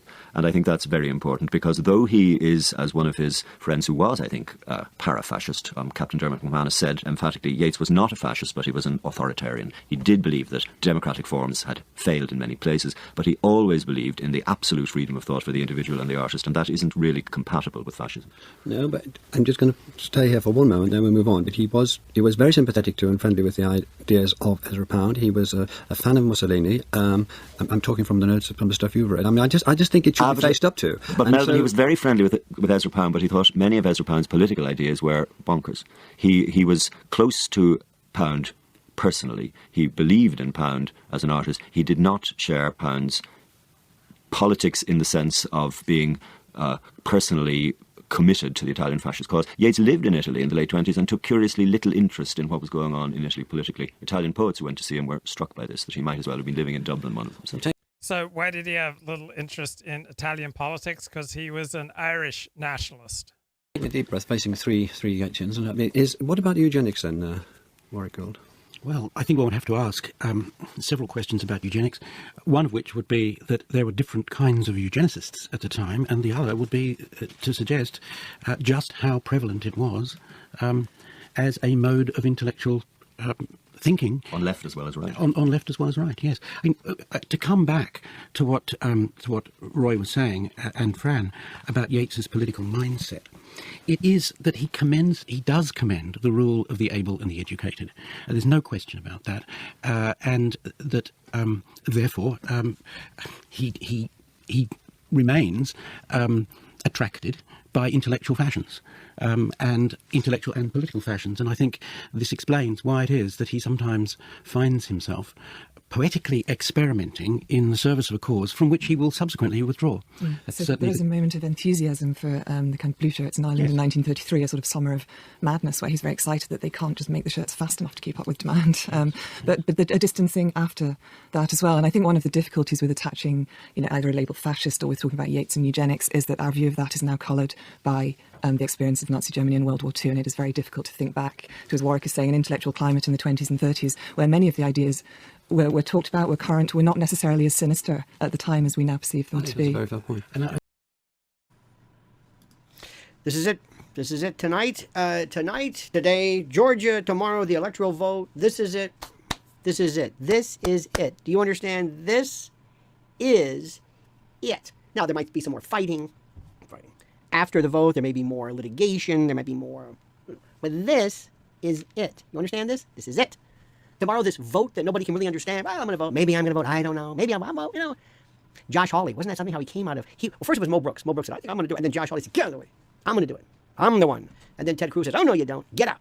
So he's now leading the charge. And meanwhile, people are saying, what is this about exactly? What is this? What are we doing? What is this? What is this vote? Well, it's to say that, what is it again? I'm not sure what exactly it is. What is it? Well, it's to. And are they going to, what's going to happen? Are they going to, what? Well, nobody knows. It sounds great, and people are for it. And granted, there's a part of me that says, you know what, the hell with it. Go ahead, mix it up. I don't know what's going to happen. I don't really care about the integrity because there is no integrity. This system is so horrid to begin with. And also, Georgia. And also, let's talk about the president. How did he do last night? Now, people are going to say, oh, I thought he was great. I thought he was great. Because they know what I'm going to get from people. They're just going to, everything he does is terrific. And everything he does is not terrific, but let's look at it. First part of today's disquisition, if we could. The message was good. It's still, in my mind, to my taste, too much. They stole it from me. Now, you might say, well, what's wrong with that? It's the message. He's made it clear. This is his last chance to be stentorian, presidential. Nobody's going to change the election because he said it. I think Dominion, wait a minute, Dominion. Hey, maybe hey, wait, we didn't know about that. What? By the way, I think Dominion's going to be suing Sidney Powell. I don't know what she's. That crew, wow. But we'll talk about that later. The message was okay. Don Jr., his speaking, his approach was very, very, very good. If anybody thinks, put it this way, would the Republican Party, how do I say this again? Would the Republican Party, now I'm going to ask you this question with the belief and the hope that you're going to answer it and that you're going to be honest with me, all right? I'm going to do my best to see whether you'll be honest with me. But will the Republican Party ever go through this again? Will they say, let's bring another Trump on? Let's do it again. I want more of that Trump. Yeah. No way. No way. They won't tell you this. They've had it. They don't want to go through this again because it was all about Trump and nothing about them. You know it and I know it. By the way, I just did a brand new disquisition last. Well, I don't know what I call these things. A vlog. I hate that vlog. It sounds like a Vlad, like Vlad the Impaler kind of thing. Anyway, but I just did one of those, and it's a barn burner. And Glib Medley makes a very important point. Can't ever forget this Lionel guy declared Richard Jewell guilty back when he was a talker on WABC, and that was an absolute horrible thing to do. And I ask you, we do some thought experiments. Let me also say, the reaction has been terrific, but the commentary alone is publishable. Paragraphs of the most lucid, literary. I didn't think it was. I'm so used to. All due respect. We're not exactly a literate culture. And when people want to say, how can it turn off with because you're going to say that. I can't comment. I know that. I know you can't. I want to comment. No, you don't want to comment. You want to curse and cuss and wax blatteroon and. Well, let's face it. That's where we are today. That is where we are. You know it and I know it, and it's so true. But anyway, Trump, I noticed a sense of wistful, sort of. I mean, he was sort of. I saw him as almost kind of like a little sad. Kind of he has that kind of that air of indifference. You know what I mean? He's like, okay, I understand that. I've got to really ask the question politically. I guess people like Ivanka. I guess. I don't know. It was the last time. That was, you realize, that probably was the last time. That was probably that was the last rally ever. That was it. Think about it. That was the last rally. And those rallies were something. He was able to absolutely do something that nobody else could do. There's another problem that they do, which is a problem. It's a problem, but not. Let me explain. There are two ways to campaign. The first one is this. Vote for me because I will ensure America's greatness. I will guarantee support for the military. I will, whatever. I just go down the list. Or vote for me because those people are crazy. Think about what they're saying. Vote for Loeffler and Perdue because we can't have a Democratic Senate. Well, that's true. So what you're saying is there's nothing special about Loeffler and Perdue? Not really. Right. Well, it's hard to make the case that there is anything special about the Republican candidates. Anyway, back to eugenics. What ties T.S. Eliot, W.B. Yeats, H.G. Wells, George Bernard Shaw, Adolf Hitler, and the most intellectual members of the current alt-right together? Generally speaking, they reject birth control for smart people. So Hitler rejected birth control for limiting Germany's population. Hitler saw birth control as weakening the race. Natural birth control through hunger and disease ensures the survival of the hardier types. Artificial birth control saves the feeble and the disease. So it seems to be Hitler here having some kind of vague recollection of the eugenic argument that high culture and education tends to decrease fertility, whereas dirt and poverty turn people into prolific breeders. So Hitler realized food production couldn't go on indefinitely, so he said we need more space for Germany, and we have to just take it from the subhuman Slavs. Meanwhile, the German masses were encouraged to develop health and vigor of mind and body, and those parts of national life that Hitler considered most in need of reform, essentially identical to those that the English intellectuals from Gissing on also thought were most in need of reform. The mass media must be rescued from the profiteers. It must be thoroughly cleaned. Same worldview of a Richard Spencer and a Mark Brahman. The press, the cinema, advertisements must have the stains of pollution removed, and they must be placed in the service of a cultural ideal of Apollonianism. There must be compulsory physical education in school, lots of boxing and gymnastics, and a let up on purely mental education because we don't really need the masses to be literate. So if we teach the masses boxing and gymnastics, that will stem the weakness and the degeneracy of the urban population who are at present unfit for life's struggle. And these plans are essentially congruent with much of the English intellectual criticism of hollow-chested clerks and office workers. So it's an intellectual body of opinion that ranged from E.M. Forster to D.H. Lawrence to H.G. Wells. So Hitler, like the other leading intellectuals prior to World War II, identified the great mass of humanity as feminine. The psychology of the mass is like that of a woman. A woman's inner sensibilities, according to Adolf, are not under the direct control of her abstract reasoning. She's incapable of abstract reasoning. She just feels a vague emotional longing for a strong male to dominate her. So this is essentially Richard Spencer's worldview, and you could perhaps see it in the divorce filings. Great majority of any nation is so feminine in its character and outlook that its thought and conduct are ruled by sentiment rather than reason. So Hitler thought that motherhood was the only proper occupation for women. And if they didn't have children, they tended to go mad. Man's universe is vast compared with that of woman. Woman's universe is man. And you'd find many early 20th century intellectuals who would fully endorse those opinions. Let's get a little bit more here. Introduction to REM Theory with Richard Spencer and Mark Brahman. But just as story is deeply important in terms of life on this earth, in terms of our ability to understand the world, I think symbol is also equally important, that we think symbolically, we dream symbolically, we are able to grasp larger worlds of meaning by capturing them in a symbol. Yeah, no, I would agree. In the context of parable and myth, symbol, you could think of symbol as almost sort of the words almost of myth or parable, or a kind of smaller element that is used to construct myth and parable. So symbol and myth and parable are very closely related. But I think that what we find strikingly is among the kind of more salient and important myths that come down to us from the ancient world is that there are some very clear kind of similarities, and there's a clear sort of heritage between these different myth bodies going all the way back to Sumer or going back to Egypt, and that what you see is myth in parable, and these myths actually have more durability than the civilizations. So in other words, you see civilizations develop, but they're not sort of reinventing a kind of symbol or myth language. They're actually importing a symbol and myth language from earlier civilizations in many cases, right? So what develops, you see, is a kind of, I guess Campbell might have referred to it as a monomyth, but I'm not even sure if that describes a phenomena in a kind of perfect or complete way. I would argue that what you do see ultimately is a kind of shared symbol language, right? One that is carried through successive civilizations. So in other words, the Greeks are not suddenly inventing a whole new myth system, whole cloth out of nothing.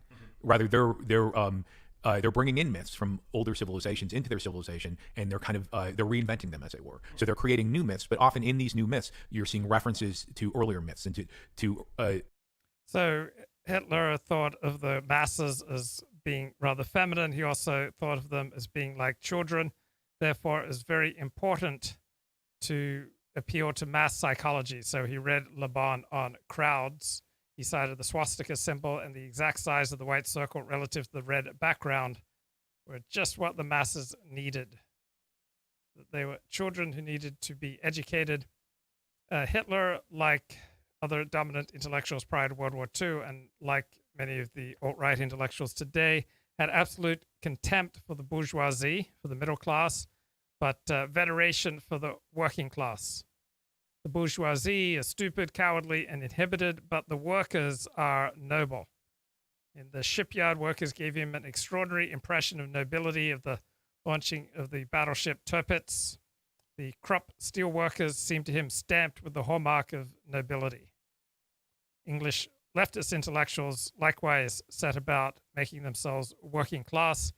W.H. Auden wore a cloth cap, dropped his H's and ate peas with a knife. Christopher Isherwood drank bad tea and ate chocolates to induce worker-style tooth decay. Now, Hitler saw that the German working class could be transformed into a noble movement, but the stupid masses in Asia constituted a disquieting reservoir of men. They were poised to come foaming down upon Europe in a wave or a flood. The Asian masses, unlike the German masses, were brutes in a state of nature. The Jews occupied a special place in Hitler's worldview. The threat of the mass was distinctively a Jewish threat because the mass was controlled by the Jews. The Jews owned the press, that great dangerous power within the state, and the Jews controlled, as a consequence, public opinion. Jews were behind Marxism and socialism and the doctrine of majority rule. And this doctrine is abhorrent to the aristocratic principle of nature and is a Jewish invention.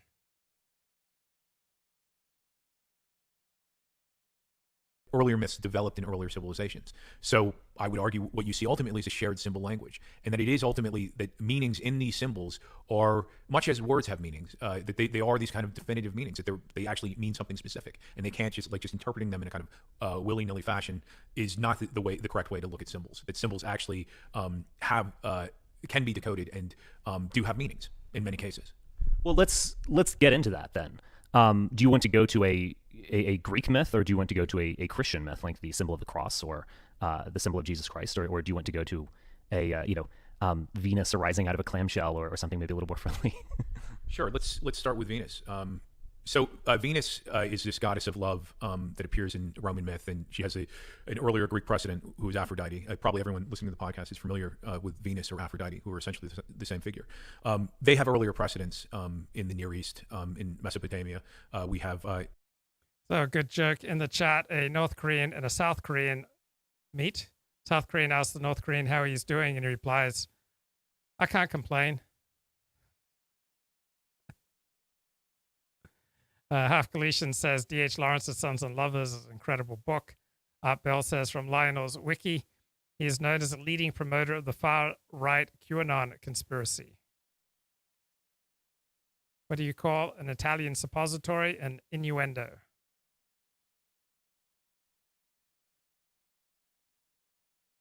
So for Hitler, Jews represented the ultimate mass. They were the perfect heirs of mass being that had been invented by early 20th century intellectuals. Amorphous, infinite, subhuman, they became in Hitler's mythology the ideal objective for the various dehumanizing drives which this whole concept of the mass brings into being. So in Hitler's mind, Jews were physically constituted out of something representing a special mass substance. He noted, When arguing with Jewish socialists, one's hand grasped only jelly and slime, which slipped through the fingers and combined again into a solid mass a moment afterwards. So Hitler's call to the body beautiful, his eagerness that it should be shown nude, not swaddled in clothes, rose from his belief that nakedness would expose that Jews were indeed physically distinct from normal human beings, and thus it'd make it impossible for thousands of girls, Aryan girls, to be led astray by Jewish mongrels. And contemplating the mass extermination of Jews was much easier by thinking of them as a mass transportation, mass destruction, finally mass incineration, mass production of fertilizer from their ashes, all required a certain appropriateness once the initial proposal that the Jews were indeed just a mass, not fully alive people, was accepted.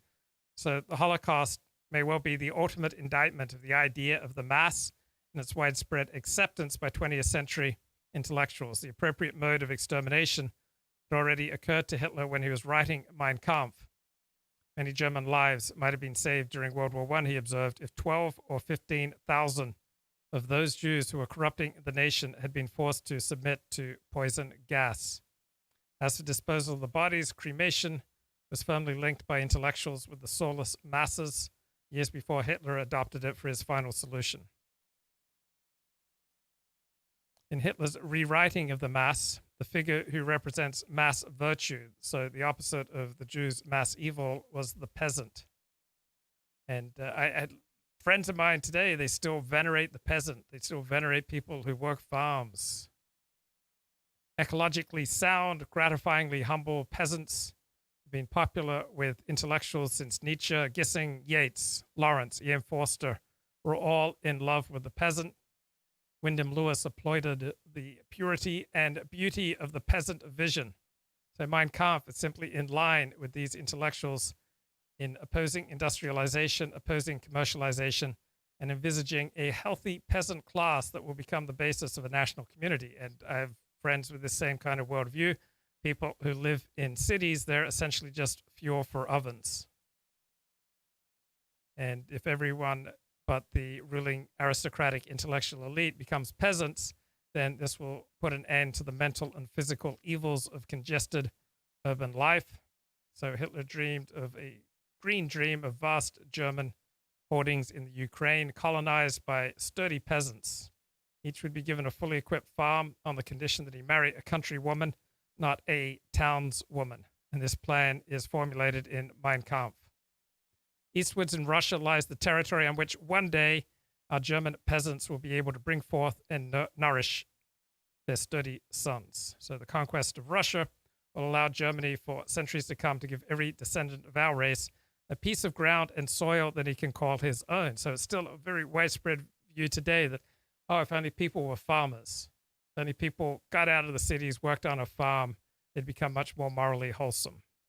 Come on, man, you're just being like Hitler. Ishtar and Nana, who are essentially the same figure, right? Going all the way back to when myth develops in Sumer. These are, so in other words, Venus, Ishtar, they ultimately are the same figure. So when Venus or Aphrodite develops in Greece, it's a reference to Ishtar. It's the same character, the same figure. And this is something that, mythographers understand. Do you think that would have been recognized by an average Joe? In the sense of, because you're making an important claim, and I just want to put a little pressure on it, in the sense of, again, maybe a contemporary, somewhat ignorant notion of myth might be that, they're just these crazy characters, Zeus and Aphrodite, and she was the goddess of love, and blah, blah, blah. But you're making an important claim, which is that, Aphrodite herself had a history, and she was evoking other myths, even myths that could have arisen in a different context. And we're not claiming, or you're not claiming, I don't think, some kind of union, archetypal monomyth in the sense of these, there are these deep categories in our minds of certain gods. But you. So Hitler was also not a fan of tinned food. He thought that cooked food caused cancer. He was very fond of vegetarianism, natural food prepared in as natural a way as possible, essentially, to quote my dad.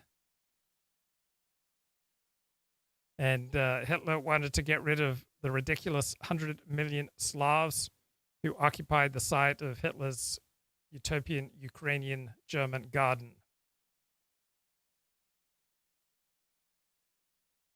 Hitler's ideas on culture to call them trivial, half-baked, and disgusting, that only rings true if you apply those same epithets to the dominant cultural icons, the dominant English intellectuals, the dominant European intellectuals in the first half of the 20th century, and many of these ideas are still widely espoused today. The superiority of high art, the eternal glory of Greek sculpture and architecture, the transcendent value of the old masters and of classical music, the supremacy of Shakespeare, Goethe, and other authors acknowledged by intellectuals as great because they possess the divine spark that animates all productions of genius and distinguishes the geniuses from the masses and their low amusements. These were Hitler's most dearly held beliefs. His contempt for gutter journalism, his contempt for advertising, his contempt for cinema bilge, his espousal of the aristocratic principle, his comparison of the dunder-headed multitude with women and children, completely matched in dominant intellectual discourse, particularly among the modernist intellectuals. His various rewritings of the mass as exterminable subhumans, as inhibited bourgeois herd, also noble workers and noble peasants, also familiar intellectual devices. So the tragedy of Mein Kampf is that it was not a deviant work. Tragedy of Mein Kampf is that it was one firmly rooted in European intellectual orthodoxy. Or you're claiming, you're making a more historical claim that there's thousands of years of myth history, and that these are developed, they are adopted in different contexts by other cultures. Their meanings can transfigure a little bit, although you're also claiming that they do have a core meaning that remains. But do you think that Aphrodite's history in that way would have been recognized in that way by an average Joe in the ancient world? Well, I don't know about the average Joe. I wouldn't necessarily claim that the average Joe would be able to make these connections.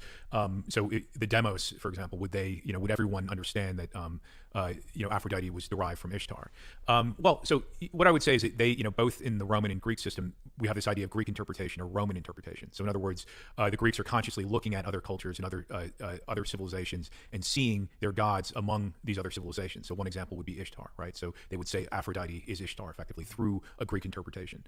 Now, a kind of more Jungian understanding of this would be, exactly what you're saying is that, a couple of things. Numbers of people who have shown up to vote. Right, so we're getting some indication that at least in this Republican stronghold in the suburbs of Atlanta, that there are more people voting today than voted in November. In fact, in Chastain Park, which is in Fulton County, Atlanta, as Bill talked about, Chastain Park is an old Republican precinct. 250 people voted in person on Election Day. As of this afternoon, not by the end of voting, but as of this afternoon, 800 people had. So are there more places like this? This may be an anomaly. It's the home precinct. Kelly left there. A grand total of 2,750 people voted there in November, 250 on Election Day. We won't know how many voted in the runoff by mail or in person early until tomorrow or the next day. But there's some anecdotal information that's suggesting that the Republicans might have that big Election Day turnout. Is this electorate going to be more black or less black? Stacey Abrams has been attempting to drive up the percentage of the black vote. We'll see later tonight. And then is it older or younger? Again, she's been trying to get younger. It looks like the electorate is skewing a little bit older, which isn't necessarily good for the Democrats. Yeah, that's what I wanted to ask you about, the younger vote, because it was interesting to me that in Georgia, in the presidential election, 20% of the vote was in that 18 to 29 bracket, which I think you'd have to attribute to the get out the vote effort by Stacey Abrams and her folks.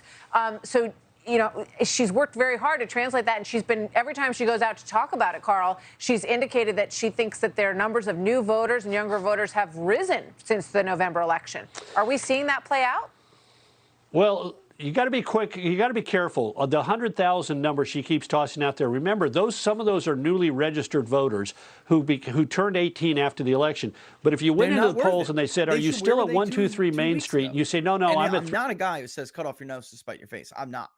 I'm just saying it's like Republicans. I'm only simply reacting to what the voters say in the polling, Laura. That I just can't be." And somebody said it this morning on the Frederick show, John Frederick show. Absolutely right on target. I was on that this morning. If you guys caught it, they don't want to be a cheap date anymore. They're tired of being a cheap date. If the roles were reversed, do you think that they would have a difficult time getting John Ossoff or Raphael Warnock? And I mocked his name on purpose, by the way. I read some of your messages. First things rhyme. Sounds like what? Rhyme. What does the first things rhyme with? And what's the scandal he's involved in? All right. A certain population in a certain part of the state, which you probably will not win anyway. In fact, you're most likely not to win them. In fact, you may even do worse, which is what some of the polling suggested we saw with Purdue over the last couple weeks. All right, so now we're at a point where Loeffler and Purdue roughly look the same in polling. Loeffler was the weaker candidate for many, many weeks in our polling, and then that changed because of some of the decisions that Purdue decided to make. One, listen to these idiots who get paid an oodles and oodles of money to tell them bad advice. Like, I mean, if you want to pay someone millions of dollars to tell you how to lose, hire a Democratic strategist. Why on earth would you hire someone who claims to be Republican who would give you the same advice that a Democratic strategist who wants you to lose would give you? This was a no-brainer. Make this runoff about the recount. The polling showed it was overwhelming. People believed mail-in voting increased fraud significantly.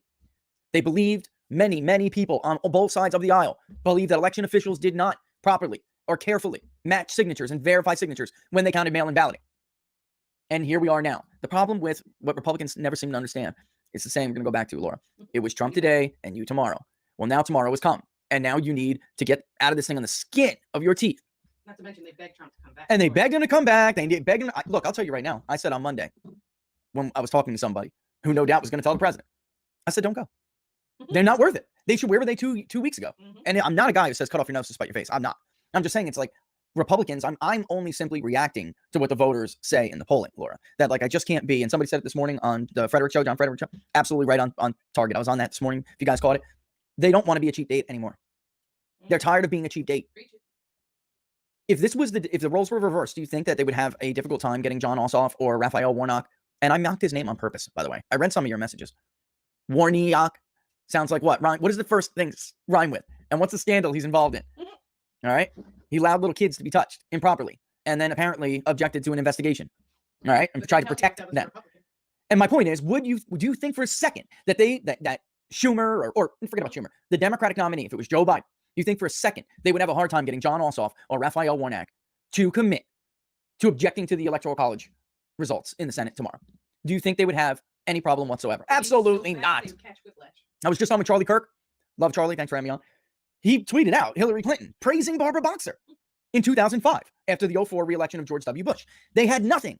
They had some ridiculous analysis of the exit polls, flawed exit polls, that showed it was statistically impossible for George W. Bush to have defeated John Kerry in Ohio. That's it. That's all they had. The exit polls were clearly bad in 2004. It was one of the worst years. 2016 was also horrible. By the way, because Biden won, we're not talking about how bad they were this year. Which brings me to the point to circle all the way back. If the exit polls are even remotely right, then right now, Purdue is running behind Donald Trump in the Atlanta metro area. So in the region we all lump together as Atlanta metro, he was at like 43% while Donald Trump was in the high 40s. You might want to actually. All right, so there we are. All right, so here, what are we going to look for as these results roll in? Okay, Floyd, Forsyth, of course. We want to look at the big Democratic counties, of course, right? But I'm going to be looking at a couple other counties in the Southeast that I want to bring up to you guys. Appling, Bacon, Ware. Okay, why? These are areas where, and in the central part of the state too, these are areas where Republican voters were telling us they weren't sure if they wanted to vote. Now, looking at some of the data from the Secretary of State throughout the day, it's really contradictory what I'm getting. So some of the hey, if there's anything important, we'll cut back to the myth of Adonis, for example. That's a Phoenician import to Greece, and that was understood as a Phoenician import to Greece, right? But then you also have this phenomenon of Greek interpretation, where they're looking at other civilizations, and what someone might argue is that, well, what they're doing is the Greeks are looking at a goddess that has developed independently, and they're assigning they have also developed a goddess independently, and they're saying, well, this goddess is like the goddess that we've developed independently. The process, though, is more like this. I would argue it's more what's happening is as civilizations are, Greece is forming in a later way than civilizations, or it's at a later date than civilizations developing in the Near East, and myth is being developed as references to these earlier goddesses, right? So, and in some cases, they're veiled references, effectively, right? So, in other words, Ishtar, for example, is a goddess that you could argue developed a kind of bad reputation in Mesopotamia. It became associated with sacred prostitution, for example, right? So as myth is developing in Greece, artists who are trying to tell stories in a kind of esoteric way want to reference Ishtar, and so they develop a goddess like Aphrodite. This is kind of one theory that might explain it. And so this becomes a reference. Aphrodite becomes a reference to Ishtar, as it were. And through a Greek interpretation, the Greeks are aware of this, right? They understand that this is the same goddess. And they understand it as the same goddess, regardless of how Aphrodite arrived in Greece. They understand it as the same goddess with the same significance and having the same meaning. And this is something mythographers have long recognized, is that there is a kind of lineage, there's a heritage of myth where these myths have earlier precedences. And they're not, I would argue, much as artists are developing myth in a conscious way, if we use the example of comic books, for example, they're consciously making references to earlier myths. This is also what's happening in the ancient world, is that they're consciously making these references. So they're not just having a kind of Jungian revelation and inventing very similar myths in a kind of adjacent civilization. They are consciously referencing these earlier myth figures. Yeah. And I do want to talk about how we can understand Jewish and Christian gods in this context. But before that, one striking thing about your general thesis and work is that you put stress on the cultivation of these myths. And I think what I'll often hear in a kind of New Age context, or even among right-wingers or white nationalists or what have you, is that these myths will kind of they'll kind of emerge, much like Athena came out of Zeus's head. These myths will just kind of pop out of our collective soul, and that this is the white man's religion or something like that. Is that I've heard? Or this is the all human religion, and it's all the same from a kind of more traditionalist or New Age context. But I think what you stress, and this might come from your own artistic background to a degree, but what you stress is the deliberate, conscious cultivation of myths and a symbolic and, to a large degree, esoteric language by sophisticated artists and myth makers. And that, yes, there probably are some kind of primal, urges going on there with this stuff. But if we're going to really understand it and criticize it and attempt to, transfigure it in a way that is productive for our people and civilization, we have to understand it as cultivated. Most things in terms of culture come top down, and this seems to come from priestly and artistic orders down to the people. But they are not just burping up archetypal notions from their collective soul. No, they are consciously crafting something that is pushing society and individual people in a particular direction. Yeah, no, and I think I come to this conclusion through a kind of careful analysis of myth, and in making and trying to figure out what sort of reference is being made in this or that myth, and often it is something that is sort of clearly discoverable. And I apply this especially. Obviously there can be an organic myth formation, for example. Let's think of the myth of Sasquatch or Bigfoot, right? So this could have been just an instance of, I don't know, I'm actually not very familiar with how that myth developed, but maybe, and so I haven't studied Bigfoot, but maybe it could have just been, some guys saw like a mountain man out in the woods, and he was a especially shaggy guy, and that was actually the sort of the origin or the first formation of that myth, is that they saw a guy that was especially hairy, and they came up with a myth called Bigfoot. Oh, there was, and maybe it wasn't called Bigfoot at the time, but that it evolved into this myth called Bigfoot. Then it entered pop culture and all. Yeah, and that's not to say that it doesn't have some greater Jungian significance as well. That because obviously then at some point, to use a kind of internet term, at some point that myth or that meme went viral, as it were, and people were like, oh, there's this guy named Bigfoot. So something pre-existing in the human mind became fascinated by the.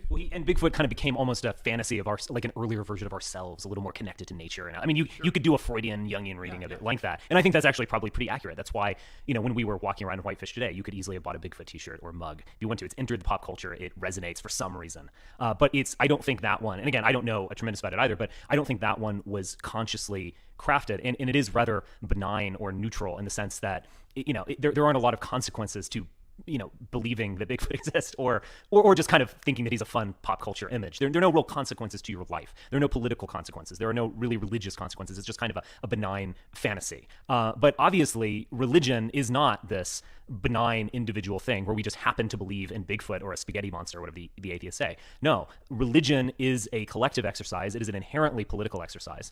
The notion, the liberal or modern notion of the separation in church of state would be unthinkable to someone in the ancient world. It would be almost as unthinkable as atheism. The idea that you had just a private experience with a god is also equally unthinkable. Religion is inherently collective. And just to kind of, evoke Ed Dutton here for a little bit, religion is a way of making a society conform, channeling energies in a society, giving a society an up and down and a right and left. through, you could say, non-physical means, through not supernatural because it's very natural, but through, outside of ordering someone at the point of a gun or a knife to do something, to beating them over the head with some, dictate. Religion is this ability to make the tribe conform, make the tribe do things that it might otherwise not, channel who in the tribe is marrying whom.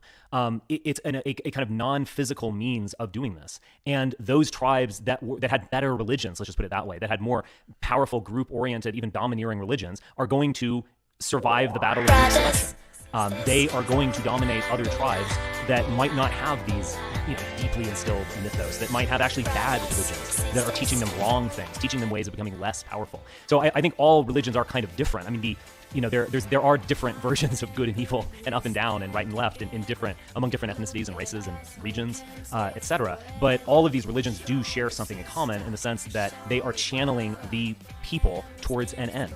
And that is how they are powerful and actually essential in world human evolution. In Rome and Greece, the religion is a public and civic religion. So it's not a personal religion, it's actually a kind of collectivist religion in that regard. And that's a very important point, and that makes it distinct from Christianity in a lot of ways. Christianity is a personal salvation cult, right?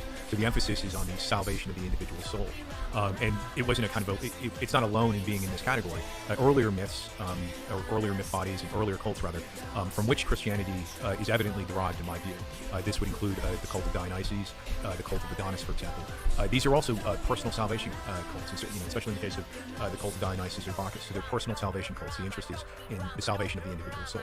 Now, from a Roman or Greek perspective, these are degenerate cults. They're chthonic degenerate cults. And one of the reasons we can imagine, and I'm sure that ancients also probably highlighted this specifically, is the idea that they're personal salvation cults, as opposed to the sort of celestial public cults where you have chieftain gods like Jupiter or Zeus or Apollo, who are gods of the public, of the assembly, of the people, and that you can understand them. They're ancestral gods. So that makes these other cults distinct. These cults arriving from the Near East, which include Christianity,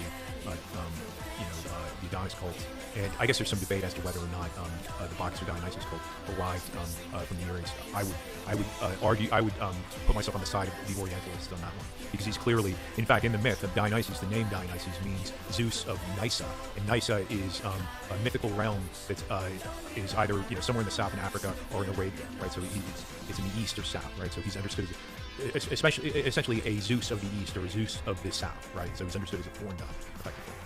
Would you say, in terms of understanding Greco-Roman religion, if we're looking at these structural components, there seem to be two things that you're stressing. The first is that these are ancestor gods in the sense that the Olympians are a family. They are a big family, and Zeus is at the head of it, and he's either symbolic or even kind of literally at the head of our family.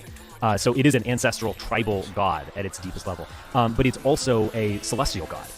It is a solar deity, particularly in the case of Apollo.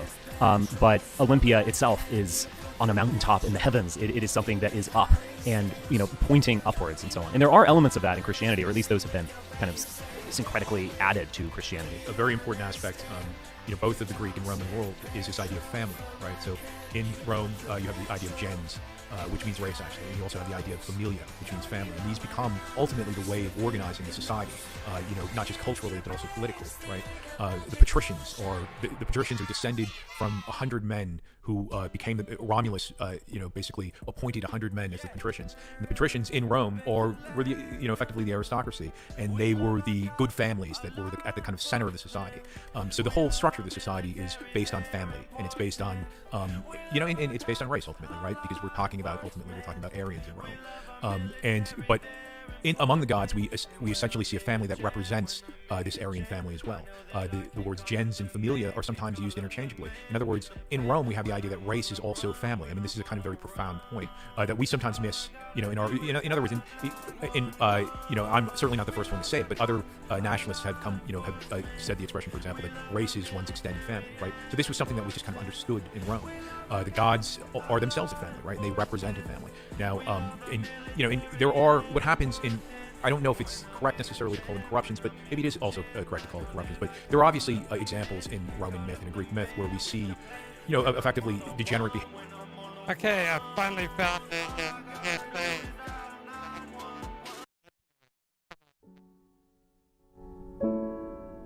Jamie was always given the toughest kids because he was the only coach who could get through to them. No matter how busy he was, teaching and coaching, he always made time for our family adventures.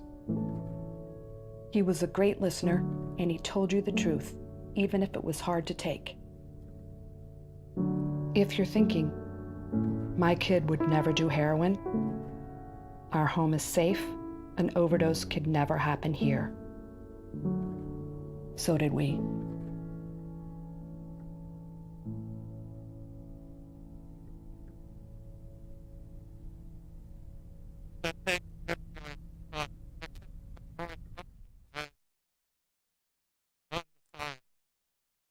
Behavior among the gods, as it were. And this would especially be the case with figures like Bacchus or Dionysus. But in that case, though, we understand effectively we're talking about a chthonic god, and I would argue a Semitic god. And there's many reasons actually to believe that. In fact, Dionysus was, or Bacchus, I should say, in the Roman world was widely understood as the same figure of Yahweh. I mean, it was just kind of, that was an understanding in Rome, right? So Yahweh and Bacchus are understood in the same figure. I mean, understood as the same figure. That should, people listening to this podcast should understand this is a very profound point, right? So the hero deity in the Old Testament, Yahweh, is Bacchus. So that becomes a kind of new lens to look at the Old Testament, right? And he is a kind of, when you read the Old Testament, he is this kind of tricky character, right? He's a kind of dishonest, tricky character. So that would be one example, but then you also see examples of degenerate behavior from these ostensibly celestial gods, like Jupiter, for example. I mean, Jupiter is not necessarily the biggest family man, as it were, right? But again, you can see these as kind of corruptions because there were artists in some cases, I argue, you can see some examples of degenerate behavior among gods in the myths, and you can say, well, part of the reason there might be because the civilization on some level is degenerating. So the morals are becoming looser. So that's reflected in the gods as well. Another answer to that as well, which I think is a kind of important answer to it, is that what you see in the Roman world as well is this phenomenon of what I call proto-Jews, right? So in other words, proto-Jews, I'll give you an example of a proto-Jewish cult, one that was identified by Tacitus, for example, or was relayed rather by Tacitus. The idea is Judaism, or Jews emerged from the Saturn cult, and this is something that Tacitus says, for example. And then I already gave you the example of Bacchus. So Bacchus or Dionysus would be another example of a proto-Jewish cult. And Vulcan, I think, is also another kind of clear example of a proto-Jewish cult. And when you look at the myths with that understanding, they become much more kind of interesting and comprehensible, because then you start to actually understand, Vulcan is kind of this Jewish character. He's a character that's interceding. He's coming between Juno and Jupiter in arguments and siding with a woman, siding with Juno. And this is what causes Jupiter to throw him out of Olympus. So in a way, he becomes a kind of proto-feminist figure, as it were. And Jupiter, as this Aryan god, becomes irritated or frustrated with him and throws him out of Olympus. But examples of where you see kind of degeneracy or decadence with Jupiter, outside of the idea that he's kind of this philanderer and he's always cheating on his wife, or he's a kind of, he's ultimately a kind of polygamous figure. One example would be he impregnates Maya, who is the mother, who I identify as a Semitic goddess, is the mother of Hermes or Mercury, who is another god that I identify effectively as a Semitic god. So you see the myths become a way of also describing a kind of, you could argue, a kind of degeneracy that's occurring in the civilization as well. I think there's also a level at which the myths are acknowledging history. They're acknowledging their own place in time. I mean, the Greco-Roman myths have a concept of agriculture. So these aren't, extremely ancient myths where that concept was unknown. That is integrated into their myth body. And then even within the Olympians, there is a notion of time and overcoming other gods. So, I mean, with Zeus himself, they are overcoming the old Titans, including Kronos or Saturn, most especially. So just to remind you of this myth, Saturn was, he is not a god, he's a Titan, and there was a prophecy that his sons would overcome him, that they would not just be his offspring, but actually create a new order that didn't involve him. And so he was, in fact, eating all of his offspring. There are very famous paintings involving this. Always the most famous, but there are others, and it is actually a rather terrifying notion, to be honest. But his Zeus's mother, felt for him and loved him, and she actually gave as a